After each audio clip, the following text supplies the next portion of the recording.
국민 앵커 백운기, 정확한 분석, 날카로운 시각. 백운기가 하면 다르다. 여러분 안녕하십니까, 백운기입니다. 태풍 카눈이 북상하고 있습니다. 한반도를 관통하면서 올라오는 태풍이라서 피해가 크지 않을까 걱정인데요. 조금이라도 위험한 곳은 절대 가지 마십시오. 태풍 때문이라고 해야 할지 태풍 덕분이라고 해야 할지 모르겠습니다만 세계 각국에서 온 스카우트 대원들이 지금 전국으로 흩어져서 남은 일정을 보내고 있는데요. 장차 제 나라의 미래를 이끌고 갈 청소년 대원들이 부디 한국을 떠올릴 때 끔찍한 나라가 아니라 정이 넘치는 나라였다, 이렇게 기억할 수 있기를 바랄 뿐입니다. 생방송 백운기 정치본색 출발합니다. 픽스몰에서 판매하는 미너입니다. 여름 보양식. 전라도 목포에서 잡은 미너를 최고로 치는데 이 미너를 산지 직송해서 여러분들 집까지 29,900원에 보내드립니다. 미너 껍질, 불에, 그리고 살코기 포함해서 29,900원입니다. 스픽스몰이나 더보기 링크에 여러분들이 들어가 보시면 이렇게 진공 포장이 돼가지고 뜯어가지고 드시기만 하면 돼요. 요거 술 2병 값입니다. 껍질 이거 진짜 맛있습니다. 이거. 제대로. 그러니까 여러분들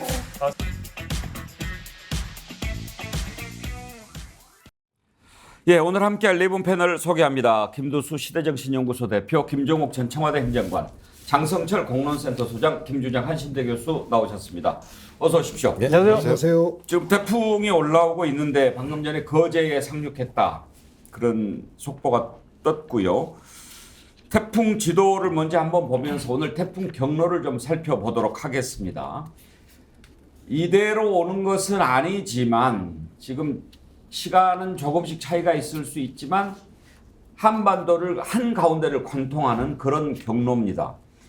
현재 기상청 예상하기로는요, 대구에 오늘 낮 12시 그리고 밤 9시쯤 서울에 도착할 것으로 예상하고 있습니다. 어느 곳도 안전한 곳이 있을 수 없습니다. 한반도를 가운데로 가로지르면서 올라오는 태풍이기 때문에요. 그렇지만 태풍은 대체로 오른쪽이 피해가 더 심합니다. 오른쪽이 시계 방향이죠. 그러니까 동부 지역에서 더 피해가 심할 수 있으니까 대비를 좀 잘 해 주셔야 할 것 같습니다. 지금 태풍이 이제 올라오고 있는데 우리 정치본색의 각 지역 특파원들이 보내온 소식을 좀 전해드릴까요? 호배님, 부산 태풍 영향 심해요. 무섭네요. 강풍. 부산은 지금 바람이 많이 불고 있습니다. 강효숙님, 광주는 무사히 지나가고 있네요. 카눈이 다른 지역도 조용히 지나가기를. 백운기님 만나려고 병실에서 대기하고 있습니다. 아, 지금 병원에 계시군요. 빨리 회유하시기를 기도하겠습니다. 광주 상황이고요. 이제 광주는 서쪽이고 부산은 동쪽이니까 아무래도 동쪽이 좀 더 심할 것 같습니다. 이인목님, 여기는 김천 혁신도시인데 비바람이 심하게 불고 있으며 벌써 도량천이 흙탕물로 수위가 올라가고 있습니다. 도시가 잘 정비가 되어 있는 곳인데 산간 오지가 걱정됩니다. 크루시아님, 창원은 태풍 지나간 것 같네요. 최미경님, 포항인데 태풍은 아직 도착도 안 했는데 비바람이 장난 아니네요. 배성민님, 대구는 지나갔습니다. 대구 오늘 낮 12시쯤 도착한다고 예보가 떴던데 아직 안 온 것 아닌가요? 아직 안 온 곳은 영향을 못 느낄 수도 있습니다. 추억의 메텔님, 지금 울산은 비바람이 엄청 불고 있습니다. 한 분만 더 소개할게요. 정어리24님, 여기 구미 선산입니다. 지금까지 천재지변 없이 지났는데 이번엔 심하네요. 네, 이런 상황을 전해주셨습니다. 지금 전체적으로 한가운데로 올라오지만 동쪽이 더 심할 수 있다는 것 유념해 주시고요. 김준혁 교수님, 오늘 아침에 고흥에 있는 분하고 통화하셨다고요? 예, 저 4학년 때 같이 자취했던 친구인데요. 네. 뭐 고흥은 아주 무사히 잘 지나갔다고. 그러니까 서쪽은 큰 피해가 아직은 없는 것 같아요. 그런 것 같습니다. 예. 김두수 대표님 오늘 오는데 아직은 뭐 비가 많이 오거나 바람 불거나 그렇지는 않았죠? 예, 좀 뭐 비만 좀 오고 바람 심하지 않은데 제 기억에 고등학교 2학년인데요. 한 80년 정도 된 것 같은데 마침 그때 태풍의 눈이 제 고향하고 제 고등학교 있는 진주를 지나갔어요. 그러니까 이런 위성 사진을 보면 태풍의 눈 가운데 비어 있잖아요. 정말 그 실감이 나더라고요. 그 태풍의 눈에 들어가니까 바람이 하나도 안 부는데 네. 그 가위로 이렇게 구름이 올라가면서 위로 구름이 올라가는 그런 현상을 통해서 지나가더라고요. 오기 직전에 엄청난 바람이 불었는데 딱 눈 안에 들어가니까 고요한 그런 경험을 한 적이 그렇죠. 있습니다. 그런데 이제 태풍이 지나가고 있는 상황이라서 말씀드리기가 좀 조심스럽습니다만요. 태풍이 꼭 나쁜 것만은 아닙니다. 태풍이 와야 또 여러 가지 좋은 일도 생길 수 있습니다. 바다도 한번 이렇게 뒤집어서 양식하기도 좋아지고요. 녹조도 사라지고 이런 것도 있으니까요. 써니맘님, 제주도 카눈이 착하게 지나갔어요. 폭염이 없어지고 시원한 바람이 불어줍니다. 이렇게 소식을 보내오셨는데 오늘 아침에 장성철 소장 얼마 만에 기온 2자를 본지 모르겠어요. 맞아요. 저도 24도 이렇게 되니까 야 이거 태풍이 오면은 조심해야 되겠지만 태풍 덕택에 그동안 정말 뜨겁게 달궈졌던 한반도가 좀 식겠구나. 어제부터 그걸 느꼈습니다. 어젯밤에 저 에어컨 안 틀고요. 창문 열어놓고 그냥 선풍기만 틀고 잤는데도 뭐 이렇게 후덥지근하다는 느낌은 안 들었고요. 아침에 제가 6시 반에 나왔는데 그때 온도계를 딱 보니까 24도였어요. 그래서 창문 내려보니까 선선한 느낌이 들더라고요. 그래서 태풍 피해가 없이 잘 지나가면은 이제 폭염은 좀 물러가지 않을까라는 생각이 듭니다. 오늘이 말복이지 않습니까, 김정우 네. 선수. 정말 태풍이 안 왔으면 오늘도 엄청 더웠을 텐데 피해만 안 주고 이렇게 좀 뜨거워진 땅만 좀 식혀주고 갔으면 참 좋겠네요. 그러니까 이제 호남 지역은 큰 문제가 없는 것 같은데 아무리 그렇다고 하더라도 태풍이라고 하는 게 조금이라도 어떤 피해를 주게 되면 문제가 있으니까 좀 영남 지역 같은 경우는 좀 조심하셔야 될 것 같고요. 말씀하신 것처럼 진짜 착한 카눈이 됐으면 좋겠어요. 진짜 너무 폭염이었고 또 우리 시대가 각자 도생 이런 용어가 예. 횡행하는 시대인데 이 착한 카눈이 우리에게 좀 더위도 식혀주고 마음도 식혀주고 이런 상황이 됐으면 좋겠고요. 특히 영남 지역 아무리 그렇다고 해도 조심하셔가지고 피해가 없도록 하셨으면 좋겠고요. 산사태 이런 거 날 수도 있으니까 잘못하면 예. 진짜 조심하시기 바랍니다. 우리 정부 대비 잘 해야 되겠죠. 이제 그렇게 혼났으니까 정신 차리고 잘 대비해야겠지요. 오늘 아침에 한 라디오에서 앵커가 한 얘기인데요. SNS에서 본 인터넷 친구의 촌철 살인이라고 하면서 태풍이 온다는데 문재인 정부가 대비를 잘 해놨을지 걱정입니다. 그런 걸 주셨어요. 아유, 김도수 대표. 예. 뭐든지 전 정부 탓을 하니까. 그렇습니다. 그러니까 하도 뭐 그런 이야기가 시중에 유행하니까 이런 이야기까지 나오고 전 정권 씨라는 분을 찾는 이야기도 있고. 전 그런데 정권 씨, 예, 그 그런 책임 이야기까지- 많은 분. 예. 언제까지 그래야 되는지 모르겠습니다. 거기다가 지금 이 잼버리에 연결돼 가지고 공무원들 너무 많이 동원했고 비상 걸어 가지고 실제 태풍에도 이렇게 잘 대비할지 그 점도 좀 걱정이 되긴 합니다. 근데 장성철 소장, 이 정부 출범한 지 지금 1년 3개월 지났죠. 언제까지 전 정부 탓할 것 같습니까? 이제는 그만했으면 좋겠어요. 징글징글합니다. 그러니까 뭐 출범한 지 1년 3개월이라고 하지만 정권 교체된 대선 지나고 나서는 한 1년 6개월 지났거든요. 인수위 과정도 거쳤고 충분히 전 정권에서 잘못했던 일을 바로잡을 시간이거든요. 근데 자꾸 전 정권 탓하는 것은 자칫 잘못하면 우리는 국정 운영을 할 능력이 없어요 라는 거를 자인하는 꼴이 될 수가 있거든요. 그래서 더 이상 전 정권 탓하지 말아라 그렇게 말씀드립니다. DH 킴님, 전 정권 씨 집권 7년째. 자, 아무튼 이제 좀 정신 좀 차리고 특히 제가 항상 강조하지만 이번에 세계 잼버리 대회에 참가한 세계 각국의 스카우트 대원들은 청소년들 아닙니까? 장차 그 나라의 미래를 이끌고 갈 사람들입니다. 그 사람들이 한국에 와서 보낸 그 12일간의 기간, 평생에 잊지 못할 경험이 될 텐데 한국을 어떤 나라로 기억하고 갈지 참 걱정이 많이 됐습니다. 벌레 물리고 정말 끔찍한 경험하고 한국 그런 나라였어 머리에 박힐까 봐 이제 뭐 각지로 흩어져서 남은 일정을 보내고 있는데 거기에서 우리 국민들의 따뜻한 정도 좀 느끼고 한국이 이런 문화도 있었구나라고 좀 깨닫고 나중에 한국을 떠올릴 때 좋은 기억을 많이 떠올릴 수 있도록 남은 일정을 잘 보냈으면 좋겠는데요. 그런데 아직도 정신 못 차리고 있습니다. 지금 각 지역으로 보내고 있는데요. 이런 기사가 하나 떴습니다. 충남 홍성에 있는 해전대학교라고 하는 곳인데요. 전화를 지난 8일 날 받았어요. 예멘 스카우트 대원 175명이 입실할 거다. 준비해라.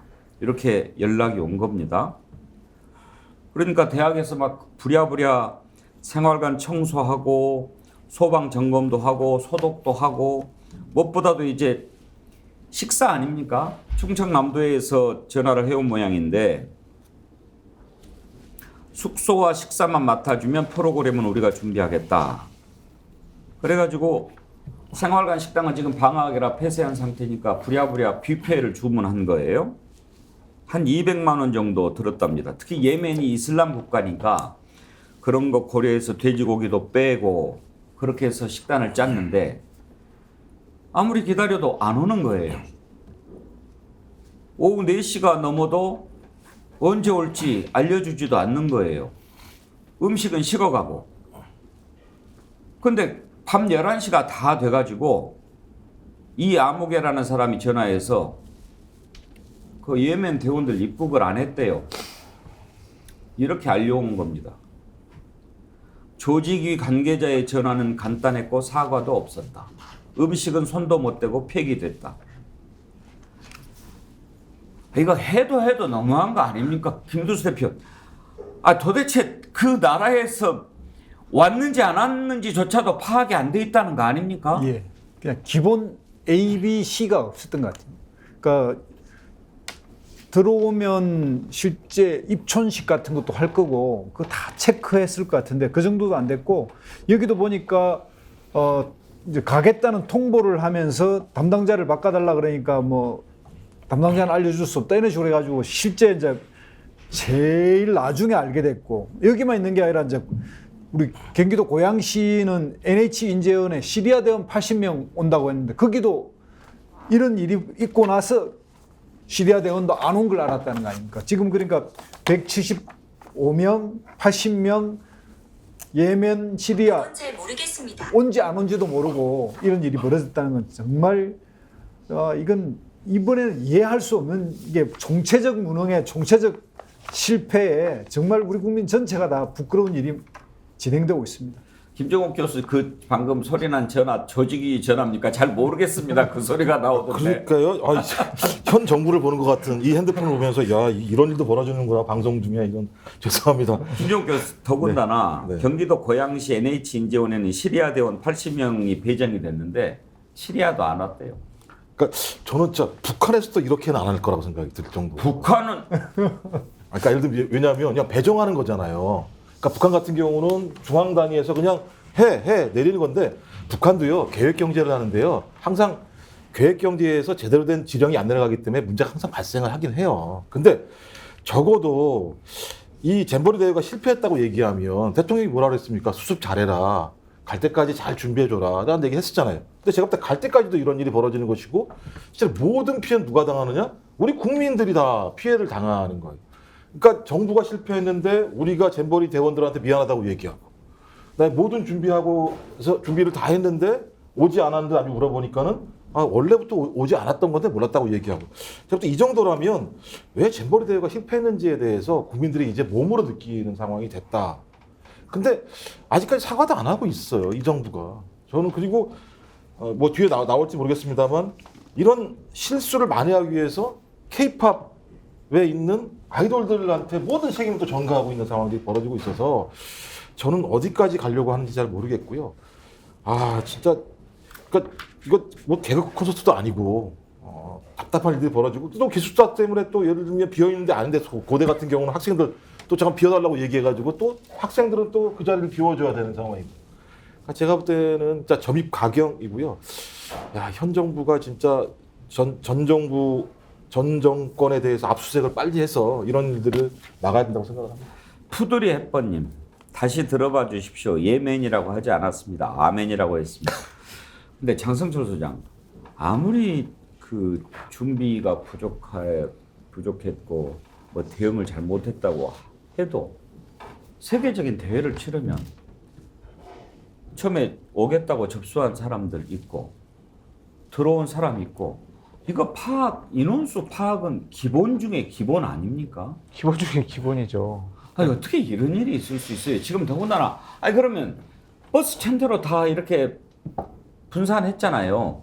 그러면 그 명단은 또 뭐고 예멘 175명 간다 이렇게 전화하는 거 뭐고 도대체 이거를 어디서 컨트롤하고 있는 겁니까? 이게 제가 보니까 저 잼버리 조직위원회가 있잖아요. 예. 거기 조직위원장들이 뭐 5명 있지 않습니까?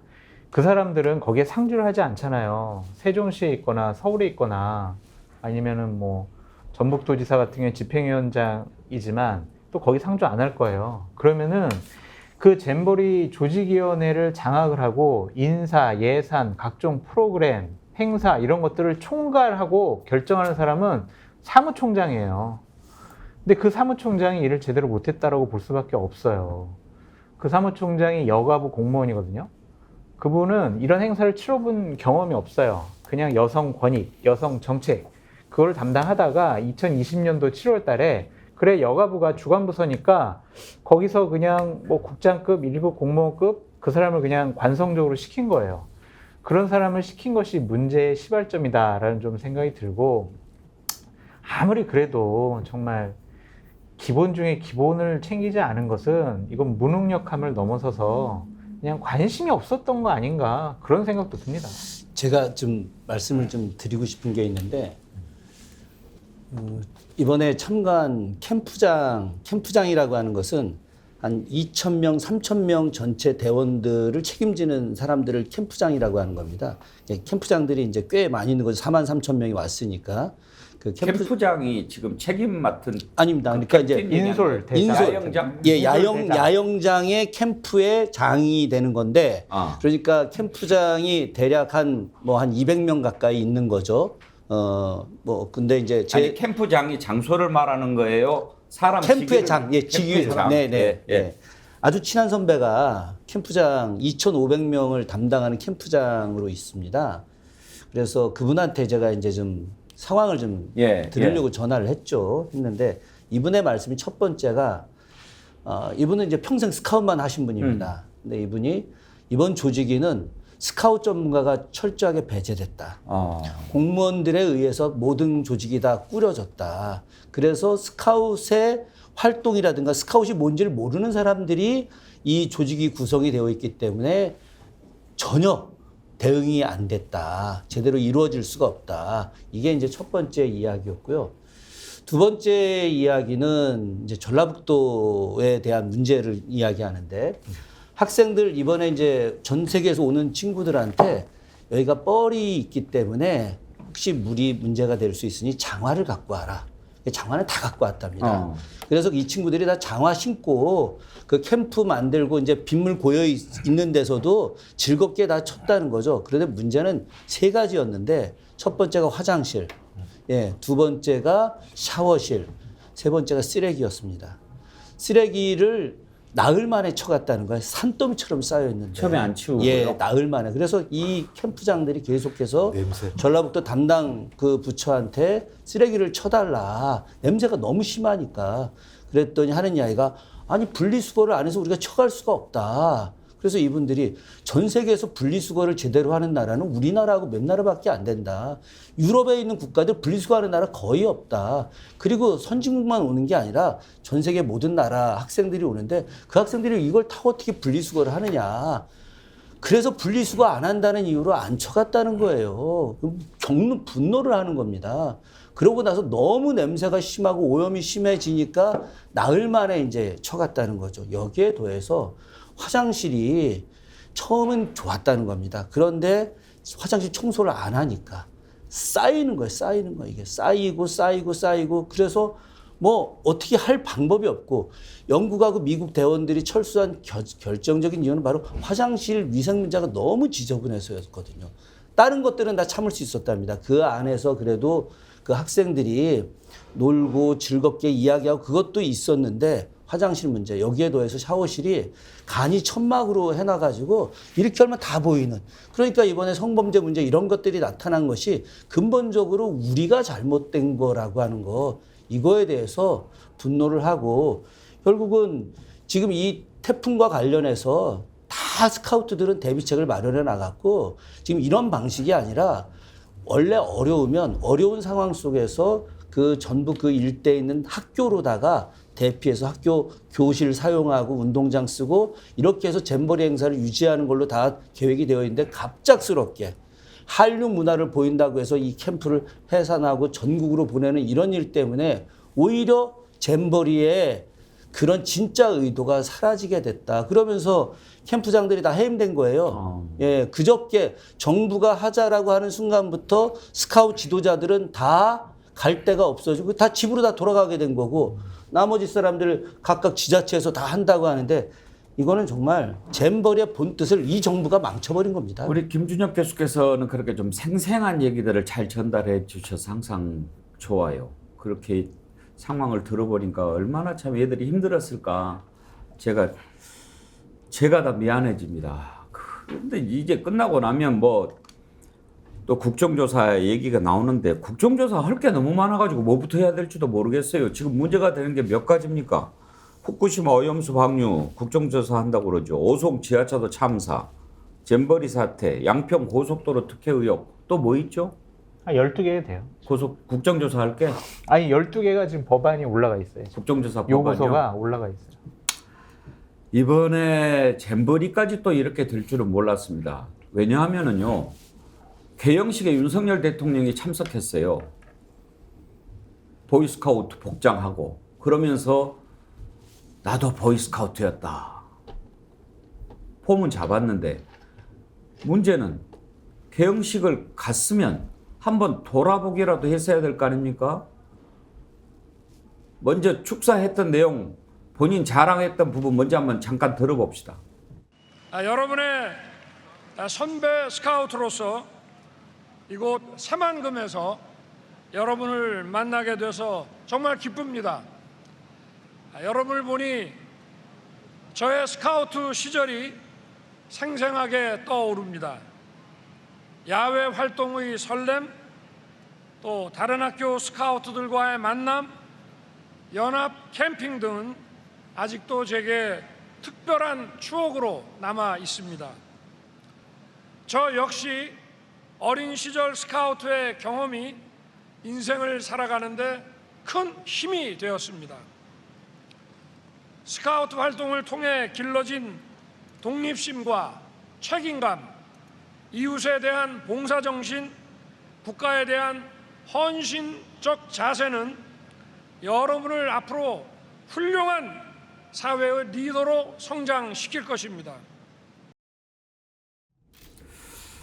축사를 들어보셨는데요. 한 보수 매체 논설위원이 썼던 칼럼 잠깐 좀 제가 읽어볼까요? 두 가지 부분을 지적하고 싶은데 이제 대통령이 본인이 스카우트였다고 그러니까 제목은 한국의 퍼스트 보이스카우트부터 실패했다였습니다. 어릴 때 보이스카우트를 했다고 하는 대통령이니까 퍼스트 보이스카우트다 할 만하다라고 하면서 처음으로 지적한 것은 당신은 1970년대 아닙니까? 윤석열 대통령 초등학생이면 육성회비도 못 내서 야단 맞는 학생이 수두룩하던 시절이다. 그때만 해도 보이스카우트를 할 수 있는 학생과 보이스카우트를 할 수 없는 학생으로 나뉘었다고 해도 과언이 아니다. 우리나라가 먹고 살만해진 때의 초등학생 시절을 보낸 세대라면 몰라도 60대가 왕년에 보이스카우트 했다고 자랑할 만한 일은 아니다. 예민한 감각을 지닌 대통령이라면 하지 않았을 것이다. 제가 지난번에도 말씀드렸듯이 제 초등학교 때 보이스카우트 했어요. 형편이 안 되는데 반장은 해야 된다고 그래서 했어요. 그 유니폼 사야 되는데 부모님께 정말 말씀드리기 힘들었어요. 그리고 이런 지적합니다. 대통령이 개영식에 갔으면 보이스카우트 복장 입고 사진만 찍고 올 게 아니라 제대로 야영장을 둘러봤어야 했다. 그래도 왕년의 보이스카우트인데 늪지 같은 야영지를 봤다면 느껴지는 게 있지 않았을까? 일선에게만 책임을 물을 게 아니라 현장까지 가서 아무 눈치도 채지 못한 자신부터 자책해야 한다. 이런 지적을 합니다. 김종욱 교수, 저는요 이 잼버리 사태 가장 큰 책임 다른 데 솔직히 생각하지 않습니다. 대통령 책임이라고 생각합니다. 왜? 이 책임을 여가부에 맡기지 않았습니까? 맞습니다. 여가부가 어떤 부서입니까? 없애겠다는 부처 아닙니까? 맞습니다. 그런데 그 부처가 무슨 의지를 갖고 일을 하며 있으나 마나한 장관이 무슨 책임감을 갖고 일을 하겠습니까? 그러니까 아시겠습니다만 여가부도 그렇고요.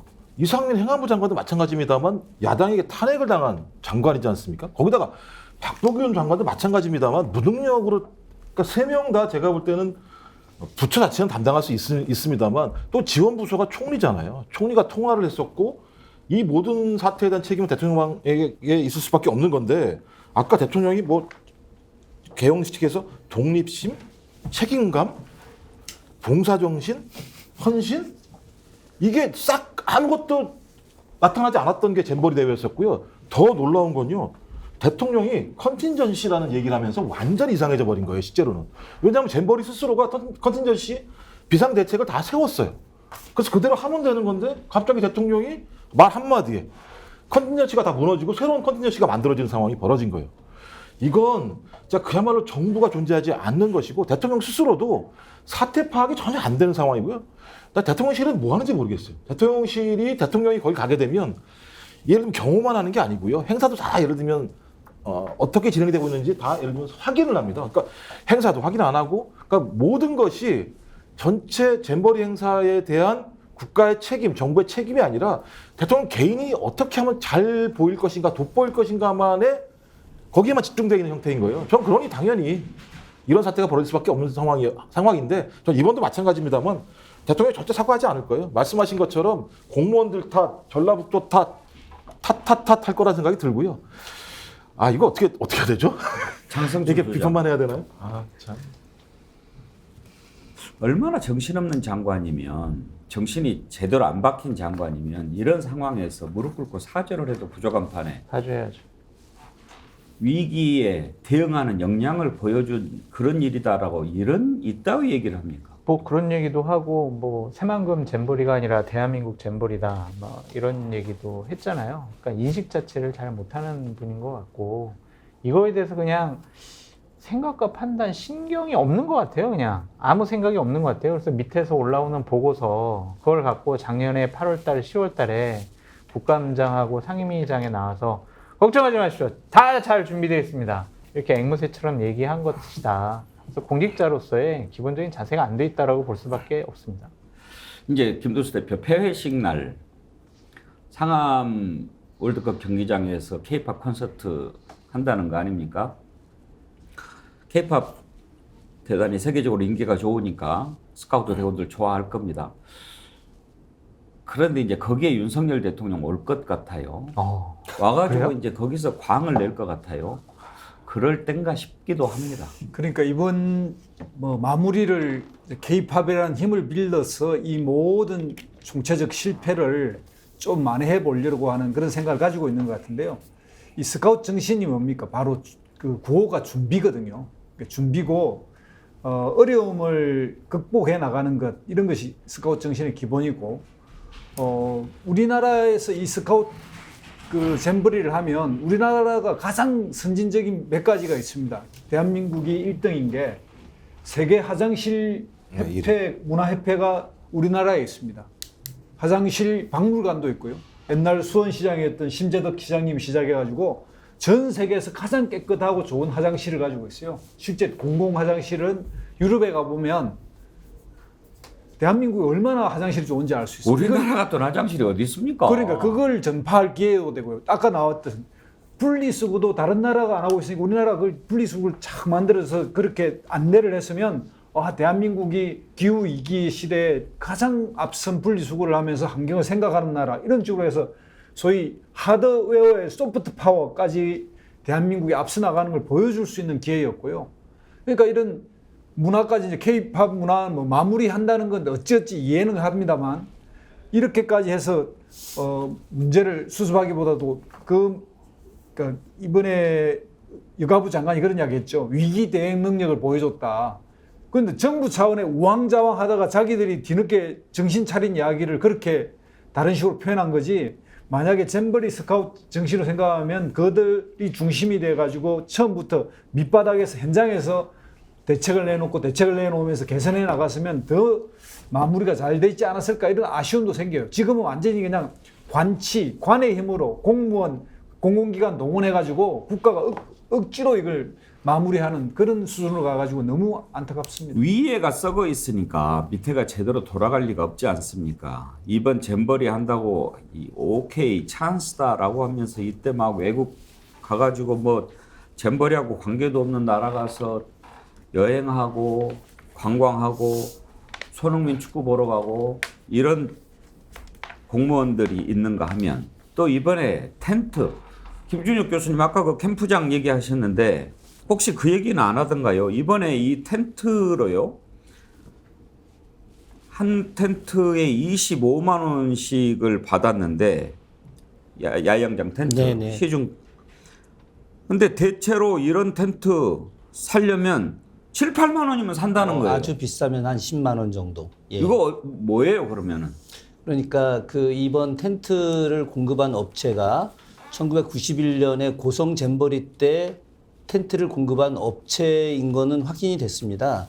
그런데 실제 텐트 가격이 시중의 텐트 가격보다 약 한 2배 이상이 비쌌는데 이것도 사실은 문제가 됐고 그래서 텐트 하나당 그 이제 배정 인원이 3명 이상인데 실제로 들어갈 수 있는 학생은 2 정도밖에 안 되는 작은 텐트였던 거예요. 근데 여기에 더해서 진짜 문제는 뭐냐면 텐트와 더불어서 그늘막이 같이 와야 되는데 그늘막이 거의 없었던 겁니다.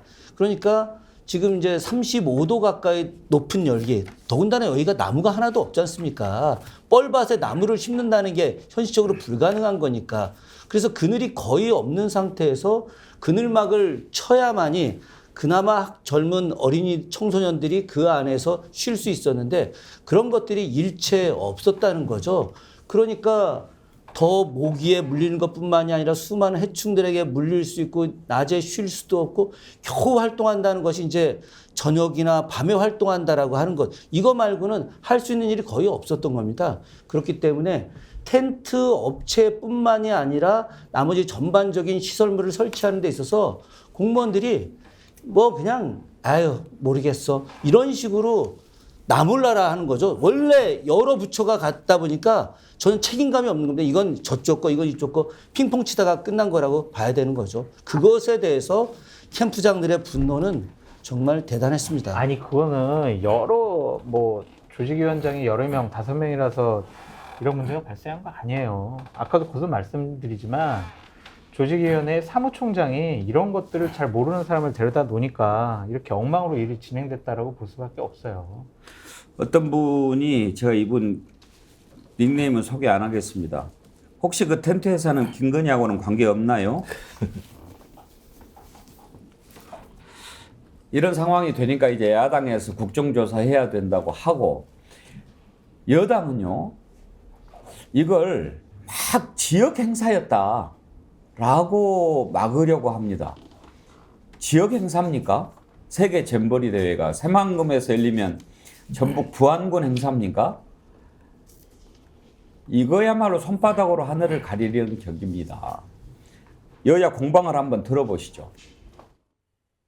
이 세계 잼버리 대회의 이 무능한 이 대처에 대해서 대한민국 국격이 추락되고 있는데 윤석열 대통령이 이 대국민 사과를 해야 되는 거 아니냐. 이 국가 시스템이 지금 붕괴됐다는 거 아니에요. 이건 당연히 국정조사 사안이죠. 총책임자인 전라북도가 슬그머니 발을 빼고 있으니 앞으로 어느 정부가 들어선들 지방자치를 전폭적으로 지원해 줄 수 있겠습니까? 공동위원장에 여가부 장관이 들어가 있을 뿐 실제 행사 준비 및 주도는 전라북도가 해왔습니다. 자, 이제 전라북도 행사라고 합니다. 김두수 대표, 사실관계 파악부터 해봅시다. 세계 잼버리 대회 총 책임자가 전라북도입니까? 이거는 뭐 누가 말해도 대한민국 정부 이름으로 이게 그 유치해 왔기 때문에 대한민국 정부가 책임져야죠. 팩트가요. 이 새만금 세계 잼버리 대회가 특별법이 있어요. 그 특별법에 조직위원장은 국무총리라고 법에 규정이 돼 있어요. 만약에 지금 국민의힘 대변인이 저렇게 얘기를 한다면 사실을 모르고 하는 무식한 소리일 수도 있고 사실을 알고 저렇게 한다면 거짓말하는 거예요. 지금은 그 시작되자마자 그냥 이 정쟁으로 하면서 전 정부와 이 탓을 먼저 정부 여당이 시작을 하는 바람에 뭐 저 책임에서도 벗어날 수도 없고요. 지금은 뭐 국민들이 다 지켜보고 있지 않습니까? 이 어수선한 이 모든 상황을 국민들이 다 보고 있는데 뭐 국민들이 잘 모르는 상황이라면 저런 식으로 평을 하거나 말을 하면 아 그럴 수도 있구나 이래 하지만 저거는 뭐 자기 얼굴에 침 뱉기라고 생각이 들고요. 이 여가부 장관 같은 경우에 브리핑을 하다가 뭐 말실수도 뭐 위기 상황 능력을 보여줬다는 말도 그렇거니와 기자들이 질문할 때 이제 질문도 막아버리고 결국은 돌연 기자들의 그 예고됐던 기자회견 10분 전에 취소해버리고 이런 건 다 자기들이 이제 말문이 막혔고 할 말이 없고 이야기해봤자 본인들이 어렵다는 거 알고 이렇게 하는 거거든요. 아무리 옹호하려고 해도 기본 양심이 있어야죠. 김정욱 교수. 그러면 서울올림픽은 서울시가 책임이고 부산 아시안게임은 부산이 책임집니까? 앞으로 그렇게 하시죠. 그럼 앞으로 부산 엑스포는 부산시가 하는 행사면 대통령은 뭐하러 돈 들여서 외국까지 나가서 부산시장 위에서 띄워줍니까? 앵커님 걱정하지 마십시오. 엑스포 유치 못할 것 같아요. 뭐 이 정도 상황이면 제가 유치 못할 거라 생각이. 그러니까 말씀하신 것처럼 지원법에 총리가 총괄 책임을 지고 있고, 대통령 뭐하러 갔어요 그러면? 개영시에 가서 뭐하러 본인이 연설을 했습니까? 그냥 지역 행사인데 휴가를 제끼고 본인이 가서 얘기하고 난 다음에. 그러면 전북지사가 축사를 했어야지. 그렇죠. 지사도 했습니다. 그게 아니라 대통령이 왔으면 이 행사가 국가적인 행사인 거고, 자 대통령 이름으로 총리가 주관해서 정부가 잘 만들어 나가겠습니다. 전북지사도 축사했어요. 그 전북지사 정신 나갔네. 그 애들 그렇게 힘든데 대통령 축사, 전북지사 축사, 교장선생님 축사 다 들어야 돼요? 한 4시간 정도 했다는 거 아니에요? 문제는 4시간. 뭐냐면 얼마요? 개영식을 4시간 정도 해가지고 정말 미쳤어요. 그러니까요. 대통령 온다고 그 애들 가방 검사나 이런 걸 5시간을 했다는 거 아닙니까? 땡볕에서 줄 세워가지고 걸어가는 게 3시간 정도, 예, 이동하는 게. 북한도 그렇게 안 할 완전히 엉망 그 자체였습니다. 아니 제가 지난번에 한번 그 얘기를 했잖아요. 수준 높은 행사일수록 축사 짧아요. 그렇죠. 이거 저 세계 잼버리 대회 애들이 우리나라 대통령, 지사, 장관 축사 들으려고 온 겁니까? 답답합니다. 답답하고요. 그러니까 제가 볼 때는 이제 계속 누구 탓하는 문제가 아니라 이게 깔끔하거든요. 대통령이 잘못한 게 있으면 잘못하고 얘기를 하고 이게 정확히 정리가 돼야 대통령이 밖에 나가서 우리 부산 엑스포 유치하겠습니다라고 말이라도 할 수 있는 거죠. 이렇게 행사를 했는데 아무런 사과도 안 한 다음에 밖에 나가서 야 우리는 부산 엑스포 잘할 수 있습니다라고 얘기하면 전 세계 150개 국가가 무슨 소리야 당신네들 44만 명 모인 행사도 제대로 못하면서 무슨 부산 엑스포라는 그런 거대한 행사를 할 수 있어 라고 얘기할 수밖에 없는 상황인 거죠.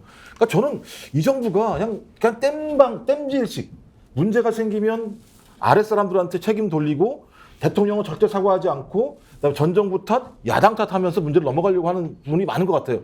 저는 진짜 왜냐면 부산 엑스포 만약에 유치 못하면 대통령이 무슨 말씀하실지가 진짜 궁금해요.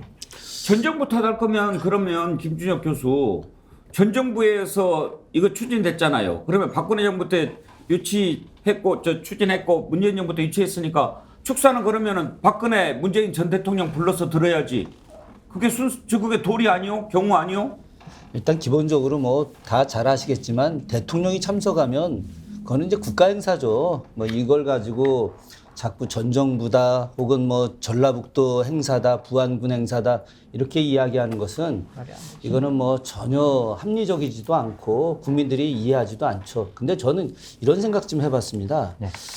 그 예산이 1,000억이 넘게 들어갔는데 네. 아까 우리 저 화장실 김두수 위원님께서 화장실 말씀하셨지만 전 세계에서 화장실 관리를 제일 잘하는 나라가 대한민국입니다. 제가 화장실 협회를 만든 심재덕 시장님 전기를 제가 썼어요. 10주기 때. 그래서 제가 심지어 평전을 제가 썼기 때문에 제가 그분 양아들이라고 보통 많이들 알려져 있는데 저 화장실 문제 아주 깊숙이 개입했던 사람입니다. 근데 이번 잼버리 때 화장실 용역이 제대로 되지 않았어요. 그래서 그냥 물 한번 뿌리고 나가는 정도 수준이었던 거죠. 화장실 문제만 제대로 돼 있지 않아. 그러니까 화장실에 있는 그 화장지가 쌓여 있는 거예요. 쌓여 있는 거. 이걸 며칠째 안 치워간 겁니다. 이게.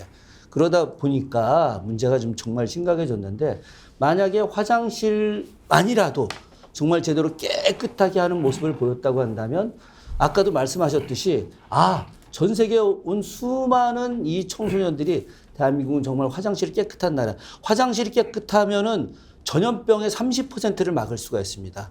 가난하고 힘없는 나라들한테 화장실을 깨끗이 져주는 건 그 나라 국민들의 생명을 살리는 일이기도 하거든요. 그렇기 때문에 대한민국이 얼마나 세계의 인류의 평화에 기여하는 나라라고 하는 것을 보여줄 수 있었는데 공무원들이 나 몰라라고 관심도 없고 하니까 그냥 그 예산을 엉뚱한 데다 쓰고 실제 써야 될 화장실을 깨끗하게 치우는 거, 그늘막을 치는 거 이런 데 예산이 안 들어간 거예요. 이게 심각한 겁니다. 제가 볼 때 김준혁 교수님은 너무 관대하신 것 같아요. 왜냐하면 여가부 장관이 2번 갔다는 거잖아요, 현장에.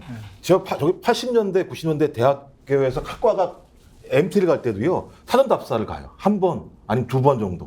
이 여가부 장관이 2번밖에 안 갔으면 여태까지 일 날 수밖에 없는 거죠. 여가부 장관 아니에요. 지난 7년 동안 2번 갔다는 거예요. 아니, 7년 동안 장관들이 평균을 해보면 2번 갔고요.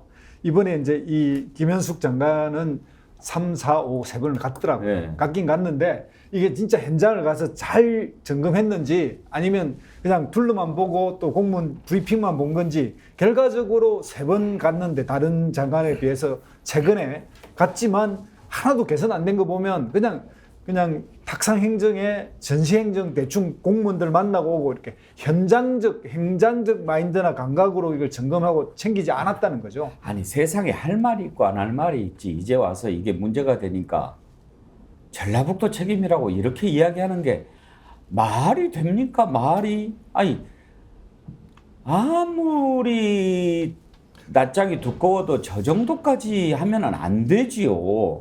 그러면 이태원에서 159명이나 숨진 참사는 용산서장 책임이고 오송 지하차도에서 14명이나 숨진 참사는 파출소 직원 책임입니까? 그러면 안 됩니다. 그러면 안 됩니다. 오죽하면 국민의힘 안에서도 이건 대한민국 책임이라는 얘기가 나옵니다. 안철수 의원 얘기를 한번 들어보시죠. 책임은 대한민국이죠. 사실은 저 장소는 전북 새만금에서 했습니다만, 예를 들어서 올림픽에 이 서울에서 열렸다고 해서 서울이 책임이 있는 거 아니지 않습니까? 대한민국 아닙니까?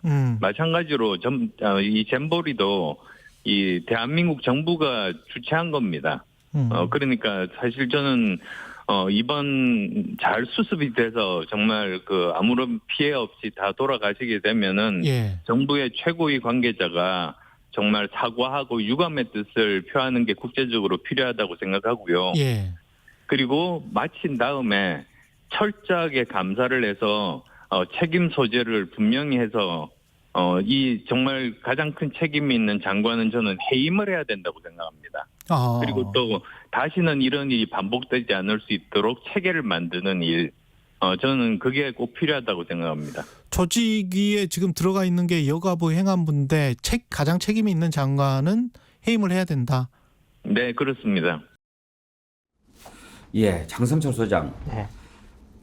국제적으로 이제 정말 세계적으로 나라 망신시키지 않았습니까? 개망신시키지 않았습니까? 창피하죠. 만약에 그런데 우리나라에서 이번 일이 끝난 다음에 책임을 물어서 전라북도 도지사가 세계 각국을 대상으로 사과한다면 그거야말로 더 웃음거리가 될 일 아닙니까? 하여간 전라북도 도지사도 문제가 있어요. 뭐 집행위원장으로서 제대로 이 행사가 집행되지 못하도록 제대로 역할을 못하면 문제가 있죠. 근데 하지만은 대통령께서 명예 조직위원장 역할을 하고 명예총재 역할을 하고 장관도 3명이나 들어가 있잖아요. 이걸 자꾸 남 탓하고 뭐 전 정권이라든지 전라북도 책임으로 돌리는 것은 국민들을 바보로 아는 것이 아니냐는 좀 생각이 듭니다. 말도 안 되는 일이 벌어졌어요. 한 가지 확실히 알아둬야 할 것은요. 이 규정이라는 게 있어요. 그러니까 새만금 세계 잼버리 그 지역이 새만금이라고 그래서 이게 새만금이 주최한 게 아니란 말이에요. 올림픽은요, 도시를 기준으로 정합니다, 이름을. 월드컵은 나라를 기준으로 정합니다. 그래서 한일 월드컵, 남아공 월드컵, 브라질 월드컵 이렇게 얘기를 하지만 올림픽은 그 올림픽이 열리는 도시를 기준으로 이름을 정하는 거예요. 네이밍을. 그래서 서울 올림픽, 베이징 올림픽, 뭐 도쿄 올림픽, 베를린 올림픽 이러는 거란 말이에요. 그래서 이것도 고성 잼버리, 새만금 잼버리 이렇게 하는 거지. 그거를 유치하는 엑스포도 마찬가지예요. 그럼요. 도시 이름으로 해요. 네. 상하이 엑스포. 그러면은 그게 그 지역에서 열리는데 그 이름은 그 지역 이름을 딴다 하는 규정 때문에 그런 거지. 새만금 잼버리라고 그래서 그게 새만금 그러면 전라북도 부안 군수가 책임져야죠. 그 사람도 책임이 있죠. 근데 총체적으로 그렇게 얘기하지 마세요. 아니 책임이 없죠. 어떻게 장성철 책임 없다 소장. 그래요? 지금 책임은 있는데 No. 나는 그런 책임 식의 없어요? 화법, 장성철 소장 화법에 진짜 이제 짜증이 나요. 제가 뭐 항상 이러진 않았는데요.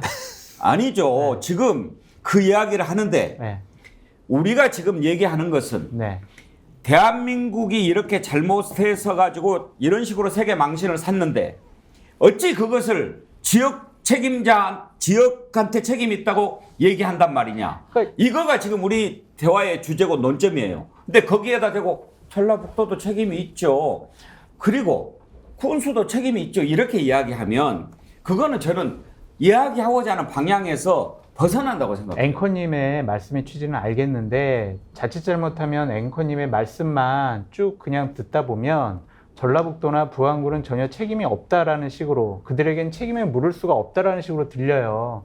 그래서 저는 최소한 전라북도나 부안군 같은 경우는 최소한의 책임이라도 있다. 하지만 이 행사는 국가적인 행사이기 때문에 그리고 지난번 국무총리나 여가부 장관이나 대통령이나 새만금 잼버리 성공을 위해서 뒷받침을 하겠다, 성공적으로 준비 잘하고 있다라고 수십 번 얘기했기 때문에 저는 이 부분은 어쨌든 윤석열 정권의 책임이다. 전적으로 책임지고 이렇게 사태가 엉망진창이 된 것은 분명히 사과와 반성이 있어야 된다. 전 그렇게 말씀드리고 싶은 거예요. 100번 양보해서 그럼 이태원 참사 용산서장 왜 책임이 없겠습니까? 책임이 있지요. 그런데 지금 보십시오. 용산서장 외에 누가 책임을 지고 있습니까? 그러니까요. 이상민 장관도 책임을 져야 하고 대통령은 지금 국민의힘이 그러면 전라북도 지사가 책임이 있다라고 얘기하면 어떻게 하겠다는 의도인지 우리가 보이지 않습니까? 이제 전라북도 압수수색하고 이제 감사원 감사하고 뭐 그런 식으로 일을 진행하겠죠. 그러니까 저런 모습은 철면피한 모습이에요. 국가 운영에 무한한 책임을 갖고 있는 집권 여당의 대변인으로서는 저는 해서는 안 될 말인데 또 이해도 가요. 저렇게 또 상대방에게 책임을 떠넘겨야 말싸움이 되잖아요. 그래, 뭐 전라북도 책임 없어 이런 식으로 할 말이 있으니까 저랬을 것 같은데 저건 너무 무책임한 모습이다라고 볼 수밖에 없죠. 어떻게 저런 얘기를 그렇게 하려고 생각을 할 수 있는지도 저는 좀 이해가 안 가요. 저도 이해가 안 갑니다. 어떻게 해야 되는 거죠? 이해가 안 되면? 아니, 정쟁으로 끌고 가면 무조건 지금 현재는 정부 여당이 유리해요. 자기를 도와주는 언론도 많고, 그러니까 이거는 저번 양평 그 김건희 고속도로 문제도 그냥 백지화라는 거 선언해버려서 여야 뭐 다 문제인 것처럼 이렇게 정쟁으로 끌고 갔을 때 여당은 돌파구가 있고 어쨌든 물타기도 되고 뭐 하재 바꾸기도 되고 그러니까 정쟁화 시키는 거죠. 실제 잼버리 문제가 지적되자마자 이거는 전 정부 탓이다라고 딱 먼저 꺼냈잖아요. 근데 앵커님 이런 거는 좀 따져봐야 될 것 같아요. 잼버리 조직위원회가 당초에 홍보물에다가 우리는 이렇게 준비하고 있어요 라고 한 홍보물이 있어요. 거기 보면은 화장실은 4,800개를 설치하겠습니다. 샤워실은 5,000개를 설치하겠습니다 라고 했는데 화장실은 400개가 안 되게 설치가 됐고요. 샤워실도 그냥 한 400개 내외 정도가 설치가 됐단 말이에요. 왜 이런 일이 벌어졌는지는 분명히 밝혀내야 될 것 같아요. 반드시 따져야죠. 대략 대원이 4,300명이고 거기에 같이 간 뭐 보조하는 분들, 뭐 선생님들, 캠프장들 합치면은 8,000명. 그럼 대략 5,000명이 넘는 인원인데. 아니, 5만 명. 5만 명이 넘는 인원인데 100명당 화장실 한 개를 뒀다? 이건 정말 말도 안 되는 일이잖아요. 이런 일이 벌어진 거는 분명히 좀 그리고 파악을 화장실을 하고. 치우는데 하루 2번이라고 계약을 했단 말이에요. 그리고 화장실 치우는 사람이 1시간 한 번 70명이 배치가 된 거예요. 1시간에 한 명이 들어가도 될까 말까 할 일을 한 명이 화장실 20개인가를 관리하고 하루에 2번 이렇게 계약이 돼요. 그러니까 오전에 그런 거 관리 감독을 누가 해야 됩니까? 조직위에서 하는 거죠. 그러니까 조직위가 누가 구성이 되어 있습니까? 조직위는 어쨌든 뭐 장관 3명이 있는데 저는 거듭 말씀드리지만 조직위 사무총장이 정말 제대로 일을 못했다. 그러니까 당초에 화장실을 몇 개를 설치한 4,000개인데 40개라고요? 400개라고요? 4,800개를 설치하겠다라고 홍보문에 10분의 1밖에 안 돼 예. 있어요. 400. 그러면 그 조직위가 네. 왜 이것밖에 설치가 안 됐는지 미리 체크를 하고 그랬어야 되는 거 아니냐 이거예요. 근데 이제 사무총장이 밑에 있는 공무원들한테는 아주 공무원들 멋있게 보고서 만들잖아요. 아, 저희가 조금 늦었는데 하루 이틀이면 다 뭐 4,000개다 됩니다. 이런 식의 보고서를 받으니까 조직위원장이라든지 아니면 김현숙 장관 같은 경우에는 아, 준비 잘 되고 있습니다. 이런 식으로 얘기를 한 거니까 그러니까 책임자가 무능력한 거예요. 단순한 게요. 예를 들면 1,100억 정도가 갔는데 실제로 2022년 이후에 10% 정도가 그렇죠. 지출됐다는 거잖아요. 그러면 제가 볼 때는 윤석열 정부 들어와서 한 75% 정도가 지출이 된 거예요. 행사는 명확합니다. 돈이 어떻게 쓰였는지 확인하면 되는 거예요. 다른 거 다 필요 없어요. 실제적으로. 돈이 제대로, 그러니까 저도 현 정부에 들어와서 그 75% 정도의 지출을 하는 과정에 대해서 누구도 체크가 안 됐다는 거예요. 누가 뭐라고 얘기해도. 그러면 행사는 명확한 거죠. 저도 그것을 체크하지 못하고 있는 조직 라인의 문제가 누가 있는가라고 하는 부분들은 아래를 예를 들면 감사하면 되는 거지만 이런 문제가 발생해서 실제로 부정부패가 발생하면 누가 총괄적으로 책임을 집니까? 위원장이 책임지는 거예요. 그럼요. 근데 위원장은 쓸데없는 얘기만 하고 있어요. 맞아요. 뭐 예를 들어 위기 대응 능력을 확인했다는 둥, 무슨 뭐 전국적으로 재벌이가 확대된다는 둥. 아니, 그 기억 나시잖아요. 이상민 장관이 행사 치르기 이틀 전에 갔다가 아유 뭐 문제 없다. 가장 안전한 가장 좋은 잼버리 하겠다라고 했잖아요. 그죠? 그러니까 그 사람들이 보는 현장 점검이라고 하는 것이 스카우트 참여한, 잼버리 참여한 스카우트 대원들에 대한 개념이 전혀 없는 겁니다. 자, 다음으로 넘어갑시다. 잼버리 얘기 너무 오래 했는데 다만 저는 걱정되는 부분은 그런 부분이에요. 장성철 소장님. 우리가 지금 이런 식으로 막 하는데도 그냥 넘어가면 말이 안 되죠. 말이 안 되죠. 이게 어떤 식이냐면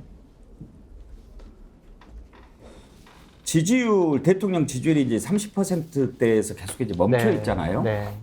그러다 보니까 어떤 문제가 생기냐면 당연한 걸로 받아들이는 거예요. 그렇죠. 이건 당연한 게 아니거든요. 그럼요. 정말 반성을 해야 되는데 그 와중에 한 1, 2% 올라가면 그건 사실 여론조사라는 건 오차 범위가 있으니까 그건 대개 보면 이제 무시하는 거거든요.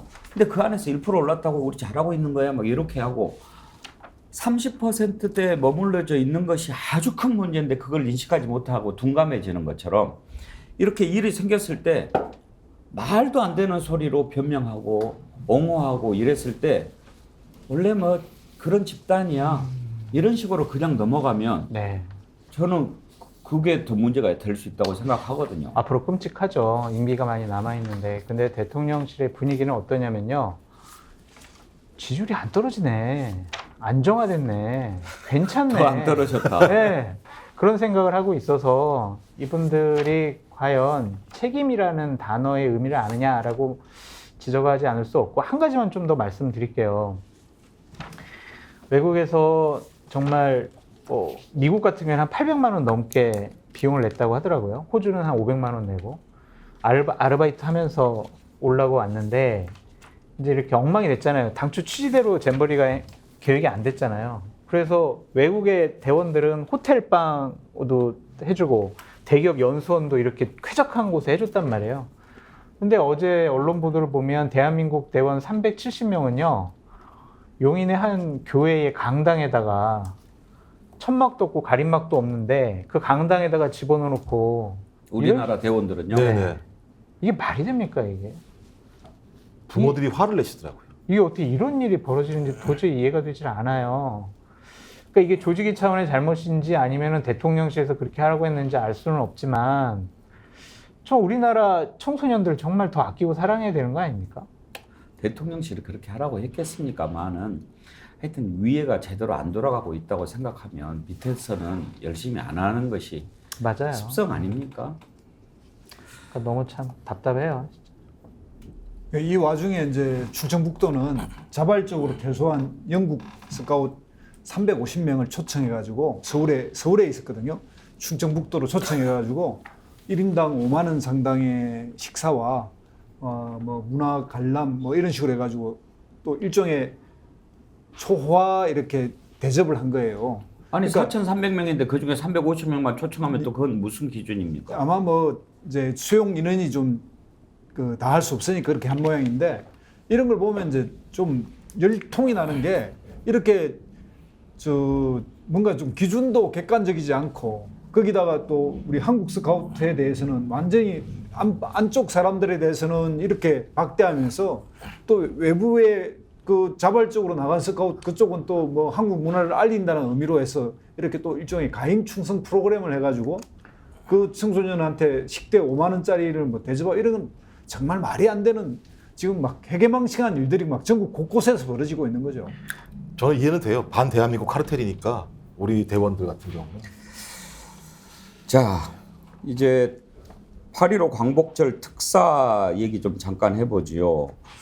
지금 이제 심사를 하지요. 법무부가 사면 심사위원회를 열고 심사를 한 다음에 추리죠. 그렇게 해서 대통령한테 보고하면 국무회의 의결을 거쳐서 최종 대상자가 결정이 되는데 지금 이제 관심을 모으는 인물이 최지성 전 삼성전자 미래전략실장, 장충기 전 미래전략실 차장 이런 사람들은 제외가 됐는데 김태우 전 강서구청장이 여기에 포함이 된 것 같다라는 뉴스가 나옵니다. 김태우 전 강서구청장 5월 달에 대법원에서 징역 1년에 집행유예 2년이 확정돼서 구청장직을 잃었거든요. 그런데 사면을 시킨다. 사면이 되면, 복권이 되면 강서구청장 보궐선거 있는데 거기에 출마할 수 있게 되는 거죠. 그렇게 하려고 사면을 시키는가 그런 생각이 드는데 만약에 그게 그런 계획으로 진행이 되고 있다면 장성철 소장, 네. 지금 이제 그동안 이렇게 여론의 언론의 보도 태도나 이런 걸 보면 김태우가 포함이 되는 것 같아요. 네, 그런 것 같아요. 그러면은 사면 복권시켜서 강서구청장 보궐선거 출마시키려고 하는 것이다. 가능성이 있다고 보십니까? 그렇게 하지 않으려면 왜 이번에 사면을 해줬을까라는 생각이 들고요. 어제부터 김태우 전 구청장이 강서구에 본인의 선거를 도와줬던 지인들에게 전화를 해서 나 이번에 다시 강서구청장 선거에 나가고 싶다. 나갈 거다. 나가게 되면 좀 도와달라. 그런 연락과 전화를 하고 있답니다. 그렇게 보면은 일단은 여당인 국민의힘 지도부와 어느 정도 교감이 있지 않았을까라는 좀 생각이 들고요. 김성태 전 의원이 강서구 쪽에서 의원을 3선을 했잖아요. 그러니까 그분의 인식으로서 국민의힘의 생각과 판단을 읽을 수가 있는데 김태우는 되게 억울한 사람이다. 조국 전 장관에 대한 국정농단 문제점을 공익 제보한 것이다. 그렇기 때문에 김 전 구청장의 제보는 대한민국 정부와 국가를 바로 세우는 측면에서 인정을 해줘야 된다. 억울하다. 그렇기 때문에 이 사람을 강서구청장 후보로 내세우는 것에 대해서 8월 말까지 당에서 긴밀한 여러 가지 논의가 있을 것이다. 이런 입장을 밝혔습니다. 근데 적절하지 않은 것 같아요. 대법원은 사정 판결을 난 지 3개월 만에 이런 식으로 사면권을 행사를 한다면 우리 편의 잘못에 대해서는 옹호해준다, 방어해준다라는 것과 대법원의 그런 판결의 근본적인 취지에 대해서도 거부하는 모양새가 아닐까? 국민의힘에 그렇게 썩 좋은 판단은 아닌 것 같습니다. 김성태 전 국민의힘 의원 같은 경우에 이제 사면이 이루어져야 된다. 그렇게 얘기를 하면서 사실상 문재인 정부를 무너뜨린 가장 큰 얼개, 단초를 제공한 그런 공을 얘기를 하던데 김종욱 교수, 김태우 사면 어떻게 생각하십니까? 전 양아치도 이렇게는 안 하죠, 상식적으로. 아니, 얘들 이게 말이 됩니까?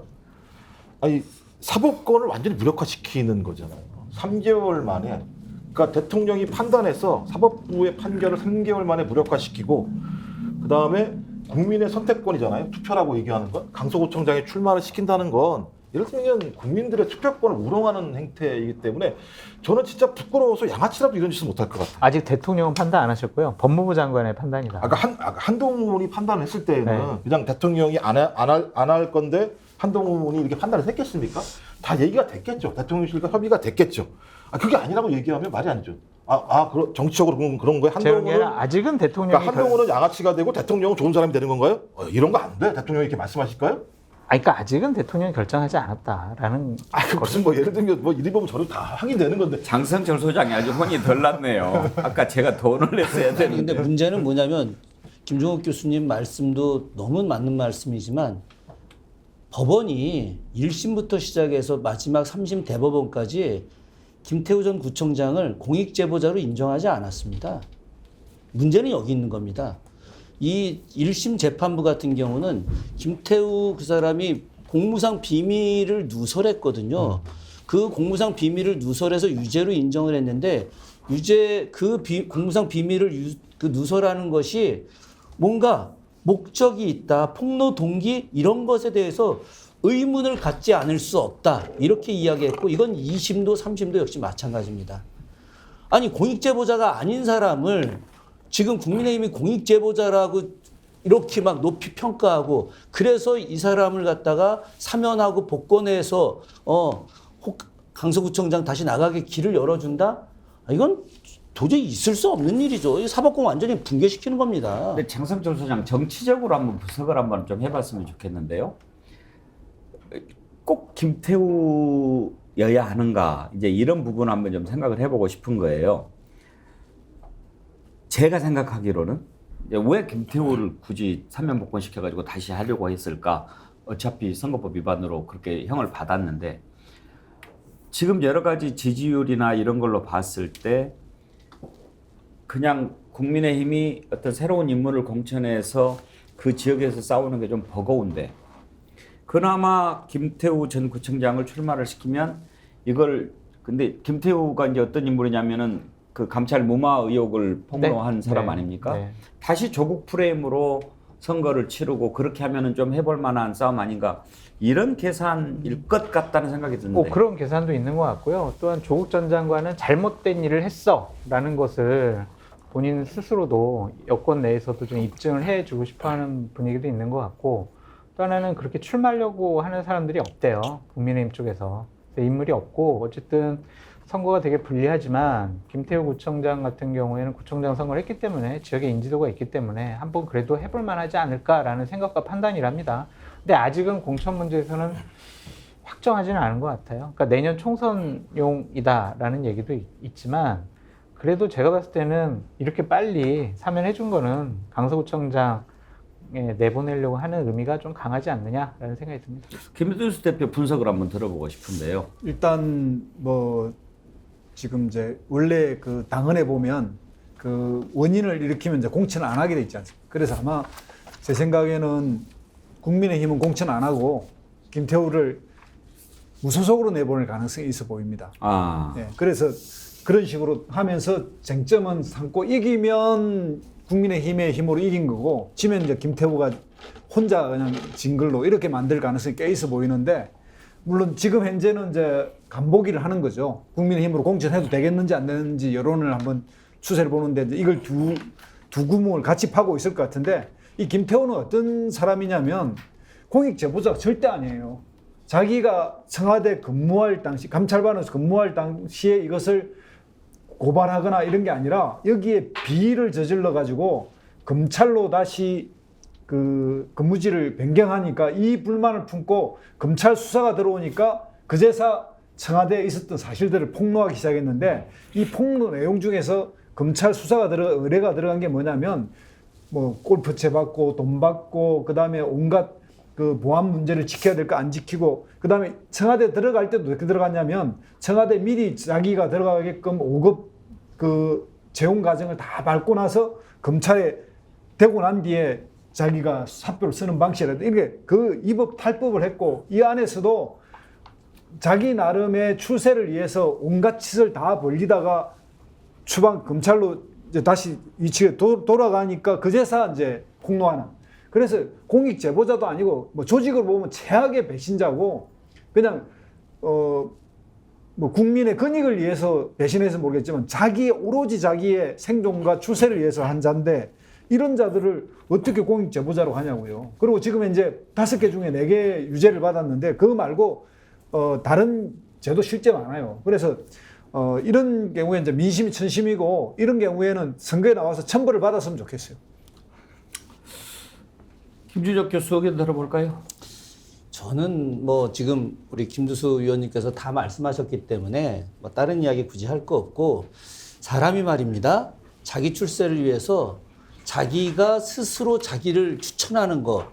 우리가 그때 그 과기부에 5급 특채할 때 본인이 셀프 추천이라고 많이 알려져 있지 않습니까? 결국 이제 그런 사실까지 밝혀지면서 나중에 과기부까지 가지 못했는데 당시 그 자기를 위해서 오로지 개인의 영달을 위해서 어떤 공권력, 공적인 힘을 갖다가 사적인 이익을 위해서 썼거든요. 이 사람이 강서구청장으로 다시 나온다? 강서구민들한테는 이거는 죄악입니다. 예. 광복절 특사까지 다뤄봤습니다. 오늘도 많은 분들이 동시에 접속해서 함께 해주셨는데요. 19,500명 넘게 참여해 주셨습니다. 같이 호흡해 주시고 댓글 달아주시고 함께 해주신 여러분들께 진심으로 감사드립니다. 지금 저희가 구독자 50만 달성 날짜 맞추기 이벤트를 진행하고 있는데요. 지금 현재 구독자가 47만 5,075명입니다.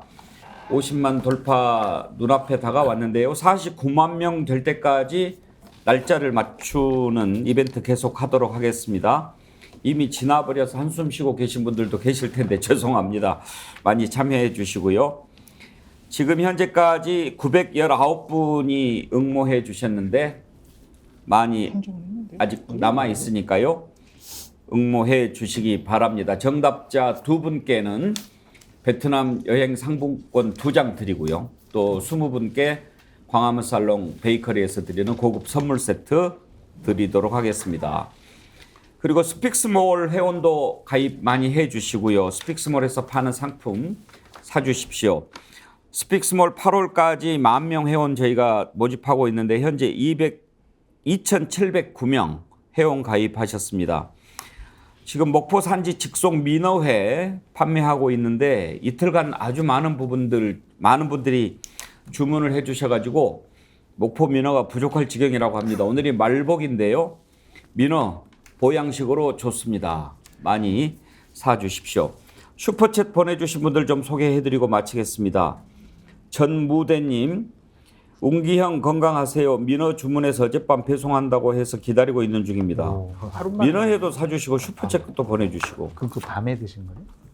예? 아니 죄송합니다. 아니, 말씀하세요. 민어 얘기했습니다. 민어 얘기. 민어회. 예, 네. 맛있다고 그러셔가지고. 아, 제가 직접 먹었는데요. 참 우리 김용 교수 아까 광고 보니까 직접 드시대. 네, 먹었는데요. 너무 맛있는 거예요 이게. 근데 29,900원밖에 안 하잖아요. 제가 사실 어디 가서 이걸 어제 점심을 식당 가서 먹었는데 민어회가 요즘 잘 나와서 그걸 먹었어요. 근데 거기에 이렇게 나온 민어회보다 이 29,900원짜리가 더 맛있기도 하고 양이 더 많습니다. 시켜 먹어야 되겠네. 예. 장성철 소장은 오늘 제가 화내서 미안하니까 하나 선물로 드릴게요. 아유 감사합니다. 2개 주셔도 괜찮습니다. 유진님, 최정하님, 쪼양님, 황민선님 슈퍼챗 보내주셔서 감사합니다. 봄봄님도 보내주셨고요.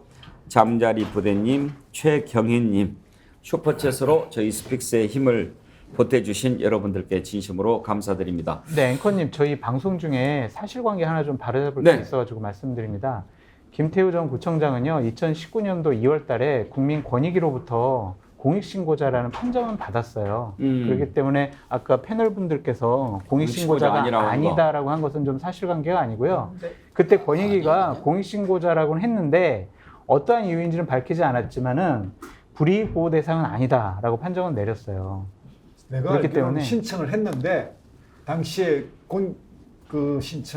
공익자로 판정을 안 해주는 바람에 그게 전현희 위원장이 그렇게 했다 이런 식으로 해서 국민의힘이 비난을 했거든요. 2019년도 2월 22일에 이렇게 공익 신청을 했어요. 신청한 게 아니라 권익위에서 발표했다니까요. 그러니까 스픽스가 좀 확인하셔가지고 나중에 이걸 말씀해 주시는 걸로 하죠. 아직 확인 안 되니까. 아직 뭘 확인하는데 지금 보고 말씀드리는 거예요. 공익 신고, 공익 제보자로 본인이 그 신청을 하는 경우는 많이 있죠. 그런데 이제 그게 인정이 됐는지 안 됐는지 서로 논란이 있으니까 저희가 팩트 체크해 보도록 하겠습니다. 좋은 지적해 주셔서 2월 20일 감사합니다. 날 예. 박은정 국민권익위원회 위원장이 맞다라고 얘기를 했어요. 그래요? 알겠습니다. 그거는 맞는 것 같아요. 근데 보완 대상은 아니다라고 판정을 했습니다. 확인해 주세요, 스픽스에서. 장성철 소장이 가끔 물타기를 해서 그렇지 이렇게 틀린 얘기를 막 하고 그러는 분은 아니니까. 제가 이 정보는 정확하다. 소주에 물을 타면 맛이 없어요. 공익제보자 지원단체가 있습니다. 호루라기 재단이라고. 호루라기 재단에서는 김태우 전 구청장을 공익제보자로 인정하지 그 재단하고 않습니다. 국가의 공식적인 기관하고 그렇게 같아요, 또 이야기하는 건 또 다른 개념이에요. 맞춰야 되거든요. 예. 두 분은 나가서 계속 좀 얘기를 해주시고요. 여러분 1부는 여기에서 마치고 2부에서 여러분 아주 좋아하시는 분 모셨습니다. 용해인 의원 잘 아시죠? 여러분들이 좋아하시는 우리 대한민국의 정말 보기 드문 국회의원, 바른 말하는 국회의원, 당찬 정치인 용해인 의원과 특별 인터뷰 준비되어 있으니까요. 어디 가지 마시고 태풍도 부니까 채널 고정해 주십시오. 금방 돌아오겠습니다. 네 분 수고하셨습니다. 네, 고맙습니다.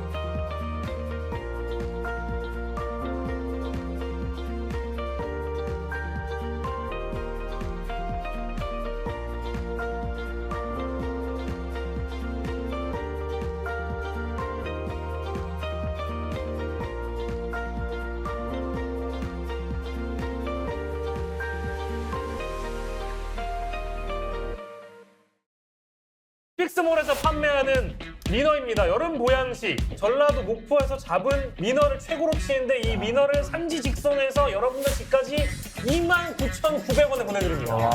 민어 껍질, 불에 그리고 살코기 포함해서 29,900원입니다. 스픽스몰이나 더보기 링크에 여러분들이 들어가 보시면 이렇게 진공 포장이 돼가지고 뜯어가지고 드시기만 하면 돼요. 요거 소주 2병 값입니다. 껍질 이거 진짜 맛있습니다. 이거. 제대로. 그러니까 여러분들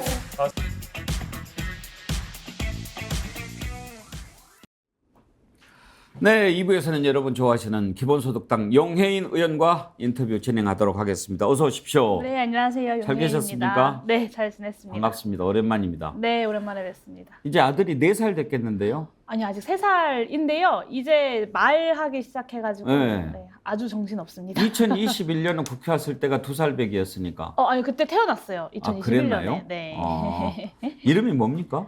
저희 아들은 박단인데요. 외자시구나. 이름이 외자입니다. 네. 시작할 단 그런 박달나무 단자. 박달나무 단자. 네. 단군 할아버지 할 때 단자. 네, 맞습니다. 예.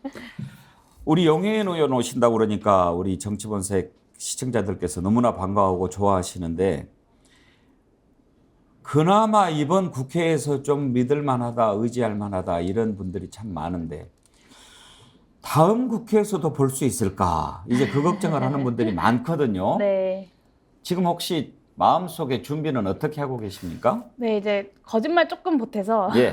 제가 요즘에 안녕하세요라는 말만큼 다음 총선 어떻게 나가냐라는 예. 질문을 많이 받는 것 같습니다. 정말 그래요. 근데 이제 저의 재선 그리고 저의 재선뿐만 아니라 이제 기본소득당이라고 하는 좀 새로운 대한정당의 어떤 성장을 바라시는 분들의 응원의 어떤 이야기들을 많이 듣고 있는데요.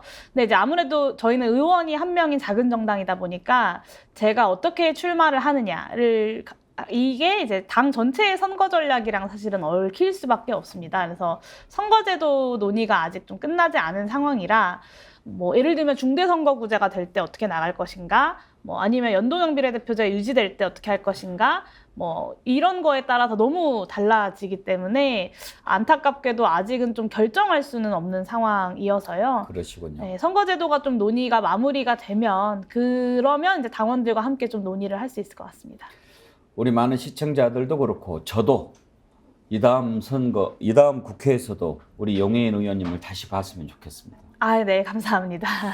돌이켜 보면 어떻게 보면 지금 대한민국의 상황이 우리 용해인 의원을 더욱 돋보이게 하지 않았을까 그런 생각도 듭니다. 이게 정말 별일 없이 지나간 해는 없었지만 이렇게 그냥 요란하고 시끄럽고 그런 때도 없었는데 그때 전부 당리당략에 빠져서 억지 논리만 펴고 그럴 때 그나마 상식적으로 할 말을 하고 그랬기 때문에 국민들이 더 많이 사랑해 주지 않았을까 그런 생각이 들더라고요.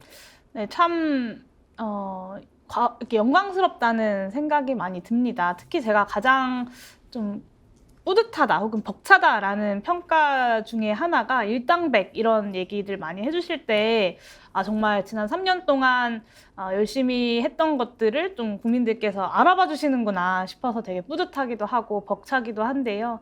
네, 한편으로는 말씀하신 것처럼 이 윤석열 정부의 퇴행이라는 것이 끊임없이 지속되고 있을 때 여기에 대해서 제대로 좀 문제 제기할 수 있는 의원들이 잘 보이지 않는다. 그렇기 때문에 또 작은 정당인 기본소득당의 의원에게도 많은 좀 어떤 응원과 혹은 뭐 위로를 받는다 이런 표현들을 많이 해주시는 것 같습니다. 좀 안타까운 정치 현실이기도 하죠. 네. 예. 우리 오마이갓님 300명 중에 1등 용해인 의원 화이팅. 백한방님 어느 지역이든 무소속으로 나오든 무조건 당선입니다. 이렇게 응원글을 보내주셨는데요. 오늘 용해인 의원과 인터뷰 진행하는 동안에 많은 글 보내주십시오. 저희가 소개해드리도록 하겠습니다. 현안에 관해서 좀 몇 가지 짚어보죠. 먼저 잼버리부터 이제 이렇게 절단이 났는데 누구 책임이라고 보십니까? 일단 뭐 윤석열 정부의 책임이죠. 예, 벌써 윤석열 정부 임기가 시작한 지 1년 반 가까이가 흘렀고 작년 국정감사에서 김현숙 여가부 장관이 여러 아주 구체적인 우려들에 대해서 전혀 문제 없이 진행될 겁니다 라고 단호하게 이야기하지 않았습니까? 그리고 또 영국의 스카우트 연맹 대표가 이제 철수를 결정하면서 했던 이야기들이 이 구체적으로 이 행사의 운영에 대한 것들이었어요. 뭐 부실한 음식, 뭐 편의시설의 부족, 뭐 아니면 이제 그 온열 환자가 발생했을 때 의료 대응 이런 어떤 운영에서의 문제들을 이제 철수의 이유로 이야기했거든요. 네, 여러 가지 문제가 있겠지만 기본적으로 이 기본적인 운영에 대한 것은 윤석열 정부의 책임일 수밖에 없기 때문에 윤석열 정부의 책임을 가장 먼저 물을 수밖에 없고요. 뭐 이 사안에도 또다시 전 정권 탓하기 이야기가 나오는데 물론 이제 새만금이라는 부지 선정과 관련된 문제들 이런 거에 대해서는 따져볼 일입니다. 앞으로 이제 국정감사나 이런 과정에서 따져야 할 문제지만 지금 이 대회를 파행시킨 윤석열 정부가 그리고 국민의힘이 할 말은 아니다라는 생각이 좀 듭니다. 아까 유상범 국민의힘 대변인 얘기 들어봤는데 전라북도 도지사가 가장 큰 책임이 있다고 이야기를 하던데요. 동의하십니까? 도지사가 전라북도의 책임도 없다고 할 수는 없죠. 그런데 그 이야기를 국민의힘이 할 것은 아니다라는 말씀을 드리고 싶은 거고요. 그러니까 윤석열 정부의 책임이 그러면 전라북도에 비해서 작냐라고 하면 저는 그렇지 않다고 생각합니다. 기본적으로 조직위원회에 그 전라북도뿐만 아니라 그 부처 장관이 셋이나 들어가 있었던 것 아닙니까? 그리고 관련돼서 올해 3월에 윤석열 대통령이 이제 명예 스카우트 사무총장이 되면서 전적으로 총재. 총재. 예. 명예 총재가 되면서 이제 전적으로 지원하겠다라고 밝히기도 했었습니다. 그리고 그 지원과 관련된 것을 이제 총리에게 구체적으로 맡기기도 했었고요. 이 부분에 대한 책임을 전라북도에게 묻겠다는 것은 결국에는 자신들의 책임은 없다라는 책임 떠넘기기에 불과하다라는 생각이 좀 듭니다. 야당에서는 이번 잼버리 가지고 국정조사 얘기가 나오는데 용해인 의원께서도 동의하십니까? 국정조사에 대해서 구체적으로 고민해 본 바는 없지만 국정조사가 됐던 아니면 어떤 다른 방식이 됐건 간에 윤석열 정부가 이 책임을 피할 수는 없을 것으로 보입니다. 그래서 앞으로 이제 9월이 지나고 10월이 되면 국정감사도 예정되어 있기 때문에 정기국회가 진행되는 동안 국정조사든 국정감사든 이 잼버리 파행에 대한 책임은 계속해서 물어야 할 것 같고요. 네, 그것에 대한 것에 이견은 없습니다. 지금 국정조사를 하자라고 한 안이 모두 12개나 제출이 돼 있다고 하더라고요. 보면은 지금 국정조사 해야 된다고 생각되는 것들이 한두 가지가 아니긴 합니다. 양평 고속도로 특혜 의혹에다가 후쿠시마 오염수 방류, 오송 지하차도 참사, 또 뭐 있습니까? 뭐 하나 둘이 아닌데 뭐부터 해야 되겠습니까? 네, 일단은 이 잼버리는 아직 행사가 진행 중이기 때문에 이후에 정부의 수습 과정과 뭐 자료가 제출되는 것들을 보면서 국정조사는 논의할 수 있을 것 같고요. 일단 지금 그 여러 가지 한적해 있는 국정조사 대상 중에 가장 시급한 걸 꼽자면 저는 양평고속도로이지 않을까라는 생각이 듭니다. 예. 뭐 이미 이제 정부의 해명을 믿을 수 없는 지경에 이르렀고 그렇다면 국정조사를 통해서 이 양평과 관련된 윤석열 대통령 일가의 여러 의혹들을 좀 깔끔하게 해소하고 가는 것이 필요하지 않을까라는 생각이 좀 듭니다. 양평 고속도로 특혜 의혹과 관련해서 좀 용 의원께서 나름 조사해 본 내용이 있습니까?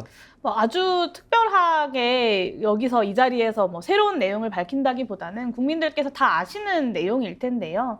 기본적으로 이해충돌이라는 것은 국회의원들도 그렇고 공직자들도 그렇고 이해충돌의 소지만 있어도 문제가 됩니다. 그래서 주식 같은 것들을 갖고만 있어도 문제가 되는 건 아니겠습니까? 그래서 백지신탁이라는 것을 하고 그래서 이 이해충돌에 대해서 윤석열 정부가 전혀 이해를 못하고 있다는 생각이 좀 들고 이 고속도로의 종점이 윤석열 대통령 임기 시작 이후에 변경이 됐는데 그 주변에 윤석열 대통령 일가의 땅이 있다고 한다면 당연히 이해충돌 소지가 있지 않겠습니까?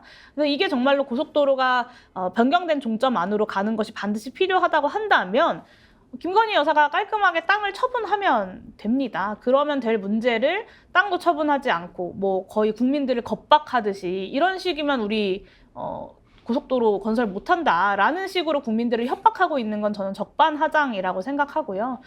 윤석열 대통령도 나름대로 공직 생활을 오래 하신 분 아니겠습니까? 공직자로서의 최소한의 도리를 좀 보여주셨으면 좋겠다라는 생각이 듭니다.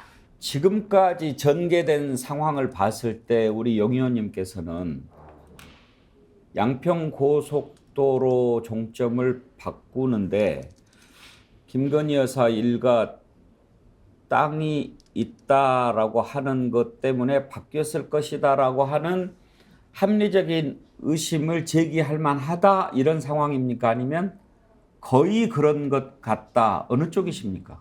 의심을 제기할 만한데 의혹을 당연히 제기할 만하죠. 그리고 그 종점 변경을 결정했던 그 담당자가 그 공흥지구 관련돼서 기소된 사람 아니겠습니까? 당연히 여러 의혹들이 나올 수밖에 없고 그렇다면 의혹을 깔끔하게 해소하는 것은 국민들의 책임이 아니라 윤석열 대통령의 책임입니다. 근데 그것을 해소하는 노력을 전혀 하지 않고 있는 것이 가장 큰 문제라고 보여지고요. 네.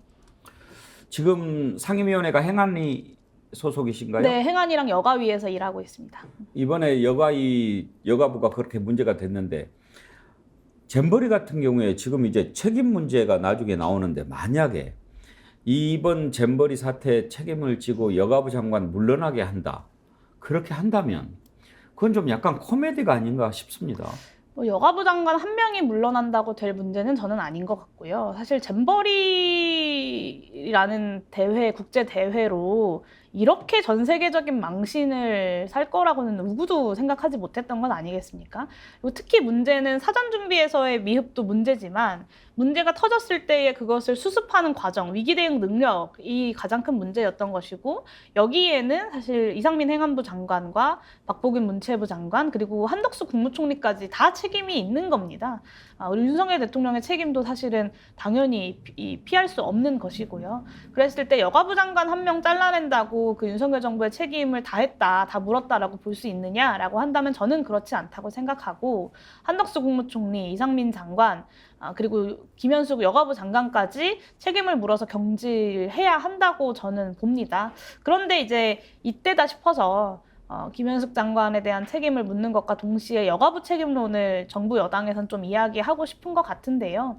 이게 여가부의 책임이, 이 잼버리 파행이 여가부 책임이기 때문에 여가부를 해체해야 된다면 저는 윤석열 정부를 해체하는 것이 맞다라는 생각이 듭니다.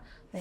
지금 뭐 이제 여가부를 폐지하겠다라고 했는데 정부 조직법 개정안을 민주당이 동의를 안 해줘서 이렇게 왔다, 이런 얘기도 지금 핑계로 내세우고 있는 것 같은데, 여가부 폐지에 대한 용해인 의원의 입장은 어느 쪽이었습니까? 여가부 폐지를 접근하는 방식이 전제가 아주 잘못되었다라고 저는 생각하는데요. 사실 한국이 성별임금 격차도 전 세계에서 가장 큰 편에 속하고, 특히 OECD 국가들 중에서, 선진국들 중에서는 한국은 가장 성차별이 심한 나라다라고 볼 수도 있습니다. 그리고 여성들이 일상에서 경험하는 어떤 성폭력에 대한 문제, 일상에서 경험하는 폭력, 가정폭력의 문제들도 굉장히 심각합니다. 그리고 실제로 강간 피해자의 95%가 여성이고, 여기엔 당연히 구조적 성차별이 있다고 볼 수밖에 없는 것이거든요. 근데 지금 윤석열 정부를 비롯한 김현숙 여가부 장관은 구조적 성차별은 더 이상 존재하지 않는다라고 이야기합니다. 이 전제하에서 여성가족부를 폐지하겠다고 하는 것은 대한민국에 존재하는 성차별 문제를 그냥 방관하겠다라는 것이기 때문에 당연히 동의하기가 어렵다라는 생각이 들고, 정말로 여가부 폐지를 하더라도 성차별 문제 해소를 위해서 다양한 방식으로 더 크게 지원하겠다, 정부에서라고 한다면 그 구체적인 방안을 가지고 논의를 해야 하고 야당을 설득해야 되는데, 이 정부는 야당을 설득할 생각이 하나도 없습니다. 네, 일단 만나지도 않고 대화도 하지 않습니다. 그런 상황에서 무조건 야당이 통과시켜주지 않는다라고 마치 모든 것이 야당 탓인 것처럼 이야기하는 것은 정말 유체이탈의 어떤 정점에 서 계시다라는 생각이 들죠. 그러면 앞으로 여가부는 어떻게 하는 게 맞겠습니까? 네, 일단은 장관 교체는 불가피해 보이고요. 일단 김현숙 장관 자체가 잼버리를 잘 치를 수 있는 장관이었냐에 대해서는 당연히 물을 수밖에 없습니다. 이 여가부 폐지 말고는 지난 1년 동안 여가부 장관이 한 이야기도, 던진 메시지도 없거든요. 세계사적으로 장관이 그 부처를 없애려고 장관을 맡은 나라가 있었을까요? 글쎄요, 뭐 제가 단언하기는 어렵지만 상식적이지는 않죠. 저는 여가부 직원들, 공무원들의 어떤 사기가 당연히 떨어질 수밖에 없다는 생각이 들고, 앞으로의 내가 일하고 있는 이 공간, 내가 하고 있는 이 업무가 어떻게 될지도 모르는 상황에서 여가부의 업무가 잘 진행될 리가 없다. 결국에는 그 피해는 고스란히 국민들이 보는 것 아니겠습니까? 그리고 그것의 대표적인 예가 이번 잼버리 파행이라고 볼 수밖에 없고, 일단 여가부 폐지를 공언하고 등장한 여가부 장관이 자신의 소임인 여가부 폐지를 국민들과 야당을 설득하는 데 실패했기 때문에 거기에 대한 책임을 지고 사퇴하는 것이 1차적으로 저는 먼저 있었어야 됐다라고 생각합니다.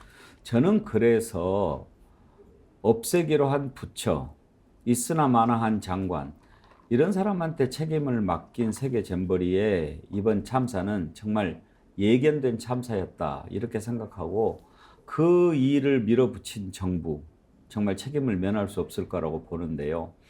앞에 여러 가지 의혹에 대한 국정조사 중에 양평고속도로 특혜 의혹, 이 부분 국정조사 맨 먼저 해야 된다, 이렇게 말씀하셨는데 또 어떤 국정조사가 시급하다고 보십니까?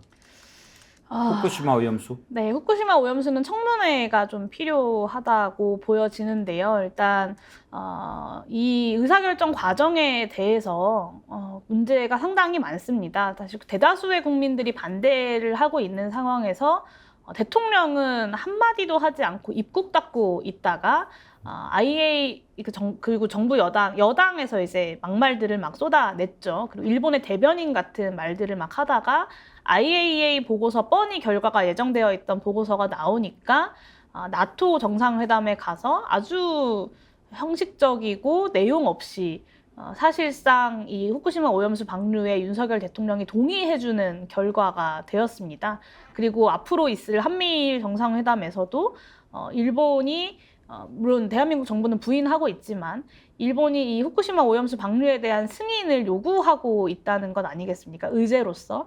그래서 이 대한민국 정부가 국민들의 의견을 전혀 귀담아 듣지 않고 마음대로 의사결정을 하고 있다는 점 자체가 굉장히 큰 문제이기 때문에 이 과정에 대한 충분한 청문 과정이 필요하다고 저는 생각하고요. 그게 이제 뭐 국정조사가 될 수도 있고 아니면 국회 차원의 청문회가 될 수도 있고 어떤 방식으로든 이 과정에 대한 문제제기 과정은 좀 필요할 것으로 보입니다. 소속 상임위원회는 행안위 여과이지만 이제 기본소득당에서는 용 의원께서 유일하시니까 만약에 뭐 이런 중요한 현안이라든지 국정조사하면은 거기 위원 또 인사청문회라든지 그럴 때는 거기 위원 이런 걸로도 참여를 하십니까? 일단 비교섭단체 의원으로서 이제 당연히 그런 국정조사나 이런 것에 함께 하고 싶지만 쉽지는 않습니다. 이 비교섭단체를 배정하는 권한은 국회의장에게 있는데요. 보통은 이제 의석수 순으로 정의당 의원들이 이제 많이 배정이 됩니다. 그래서 지난 이태원 참사 국정조사 때는 그래서 좀 민주당에게 제가 좀 이렇게 요청을 했었습니다. 제가 이 이태원 참사 관련돼서 꼭 하고 싶은 일들이 있다. 그래서 좀 제가 꼭 국정조사에 들어갈 수 있도록 좀 도와달라라고 해서 민주당에서 이제 자신들의 어떤 배정된 의원 숫자를 하나를 줄이더라도 이제 비교섭단체 의원들을 좀 많이 넣어달라라고 이제 의장께 요청을 드리면서 이제 저랑 정의당 장혜영 의원이랑 같이 활동을 할 수 있었는데요. 앞으로 국정조사, 양평고속도로 국정조사도 그렇고 후쿠시마 오염수 청문회도 그렇고 이제 굉장히 중요한 사안이고 하나하나가 저로서도 꼭 들어가서 따져묻고 싶은 것들이 많은 내용들인데 과연 그 위원회에 포함될 수 있을지는 좀 지켜봐야겠습니다만 어쨌든 그 위원회에 들어가서 일을 하기 위해서 최선을 다할 생각입니다. 그 점은 좀 민주당을 칭찬해 줄 수도 있겠네요. 말씀 듣다가 혹시 해서 잠깐 그냥 가볍게 여쭤보는데 만약에 민주당에서 영입 제안이 오면 생각해 보실 수 있나요? 글쎄요, 뭐 구체적인 그런 이야기를 저는 전혀 들은 바가 없고 제안된 바도 없기 때문에 뭐 지금 상황에서 말씀드리는 것은 말씀드릴 수 있는 것 자체가 사실 굉장히 제한되어 있는데요. 저는 우리나라의 어떤 민주개혁 진영의 개혁과제 완수를 위해서는 기본소득당을 국민들께서 키워주시는 것이 전체를 봤을 때 도움이 되는 일이지 않을까라는 말씀을 좀 드리고 싶고 사실 이제 저 한 명의 재선도 중요하겠습니다만 저 용해인 한 명이 재선하는 것보다 기본소득당 같은 대안 세력들이 더 성장하는 것이 저는 더 중요하다고 생각합니다. 뭐 그런 측면에서 총선을 준비하고 있다는 점 말씀드리겠습니다. 기본소득당에서 추구하는 기본소득의 가치와 이재명 대표가 얘기한 기본소득은 거의 같습니까? 네, 모두에게 조건 없이 정기적으로 지급되는 기본소득을 대한민국의 중요한 과제로 생각한다는 점에서 기본소득에 대한 입장은 동의를 합니다. 근데 다만 이제 속도와 어느 정도 전환적인 의미로 기본소득을 생각하느냐에 있어서 이재명 대표 같은 경우는 이 기후위기와 디지털 전환의 시대에 기본소득이 굉장히 중요한 키워드이고 전환적인 역할을 해야 된다. 그런 대전환이 필요하다는 것에 공감하는 제가 만난 몇 안 되는 기성 정치인 중에 한 분이신데요. 이제 민주당 차원에서 사실 기본소득에 대한 입장들이 좀 정돈되지는 않은 상태로 저는 알고 있습니다. 그래서 민주당이 이 기본소득에 대해서 그리고 지금 이 시대의 복합적인 위기에 대해서 좀 더 진지하게 이 대안이라는 것을 함께 논의할 수 있었으면 좋겠다라는 바람을 좀 가지고 있습니다. 알겠습니다. 그 얘기는 이 정도 하죠. 더 깊이 들어가면 오해 살 소지가 있으니까. 이동관 방송통신위원장 후보자 청문회가 이제 18일로 잡혔다고 하는데 거기에는 위원으로 참여 안 하시죠? 네, 이제 거기는 이제 과방위에서 이제 진행을 하는 것이기 때문에 저는 과방위 소속은 아니어서 제가 그 청문회에 들어가지는 않는데요. 야사당 언론 탄압 관련 공대위가 만들어져 있습니다. 그래서 야사당 중심의 대응들을 좀 하고 있고 오늘 오후에도 관련된 논의를 야사당 의원님들과 좀 하기로 했습니다. 그래서 좀 그런 차원에서 앞으로 좀 계속 대응해 나갈 예정이고요. 이동관 특보를 방통위원장 후보로 임명한 것은 너무 속이 뻔히 보이는 투명한 의도 아니겠습니까? 어떤 속이라고 보십니까? 이동관 후보자라고 하면 MB 시절에 방송 장악의 귀재라고 불렸던 사람입니다. 그래서 언론인들 사이에선 정말 악명 높은 사람인데요. 이런 사람을 그 방송통신위원회 위원장으로 앉히겠다는 것은 앞으로 이 언론 장악, 언론 탄압에 대한 투명한 속내를, 왜냐면 언론 장악, 언론 탄압을 가장 잘하는 사람을 방송통신위원장으로 앉히는 것이기 때문에 그 의도가 굉장히 분명하고 명확하다라고 볼 수밖에 없고, 그렇기 때문에 방송통신위원장으로서 굉장히 부적절하다라고 봅니다.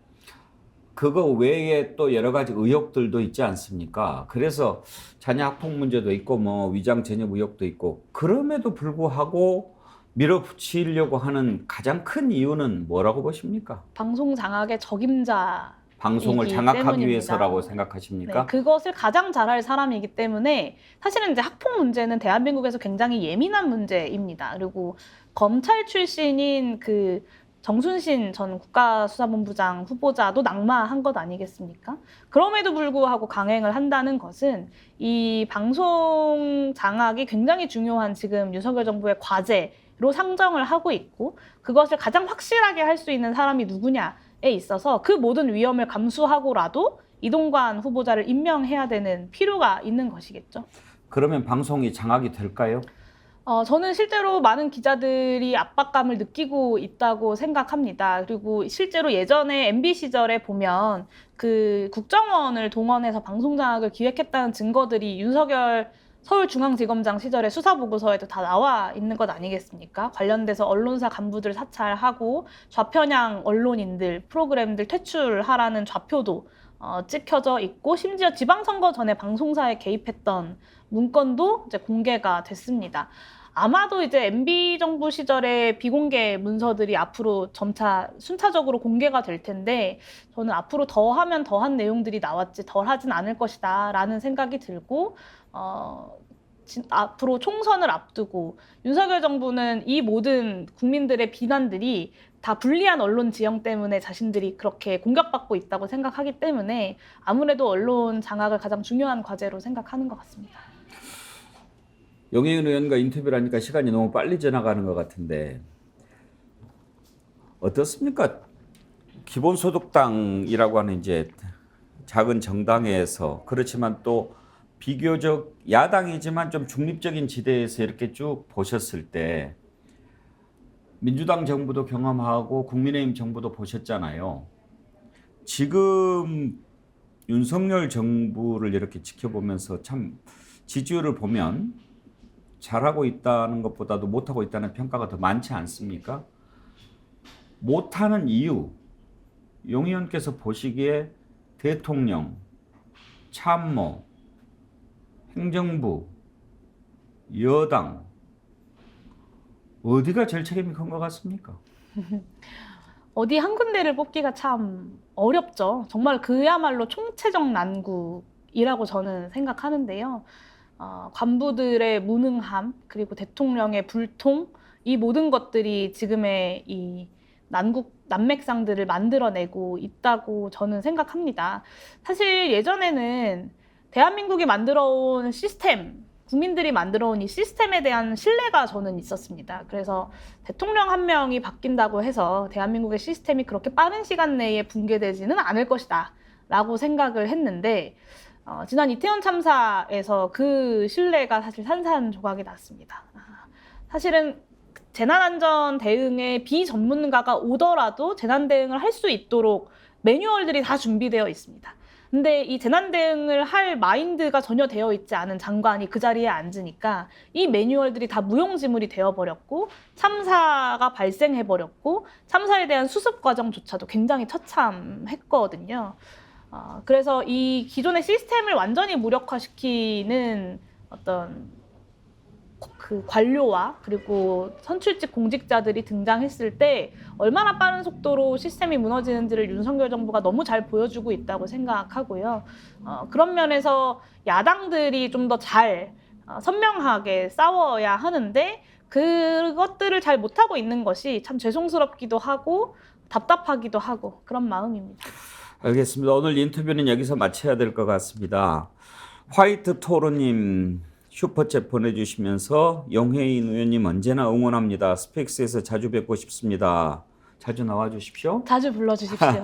네. 보라도리님, 영혜인 의원님 자주 좀 불러주세요. 너무 좋아요. 그렇게 하면서 슈퍼챗 보내주셨고요. 자주 출연해 주시라고 하는 의견이 정말 많습니다. AKA 미래의 초기시라는 분, 민주당 169석보다 100배 나은 영혜인 의원 대단합니다. 그런 의견 주셨고요. 기본소득당 당원 가입하고 싶네요. 갈산 아지매님. 콩타장님, 우리나라 용시성 처음 보네요. 처음 보세요? 가끔 계세요? 희성은 희성이죠? 네, 이성은 이성입니다. 예. 몇 분이나 되세요? 정확하게 기억이 안 나는데요. 10,000명, 20,000명 정도였던 것 같습니다. 예. 저 KBS 있을 때 우리 저 후배 가운데 용태영 기자라고 있었어요. 용씨가 있어요. 간혹가다 있습니다. 예. 네. 최리님, 국민이 그나마 희망을 버리지 않을 수 있는 국회의원이십니다. 네, 의견 보내주신 여러분들 진심으로 감사드립니다. 오늘 여러분들이 정말 좋아하는 국회의원, 당찬 정치인 기본소득당 용혜인 의원과 인터뷰했습니다. 앞으로도 또 나와주시기로 약속했으니까요. 기대해 주십시오. 오늘 귀한 시간 내주셔서 감사합니다. 네, 감사합니다. 백운기의 정치본색 오늘 순서 여기서 마치겠습니다. 태풍이 올라오고 있으니까요. 각별히 주의하시고 위험한 데는 아예 가지 마십시오. 그게 최선의 방법입니다. 태풍이 오늘 밤에는 북한으로 올라간다고 하니까요. 태풍 지나간 다음 내일 찾아뵙겠습니다. 내일 10시 50분에 다시 찾아뵙겠습니다. 감사합니다.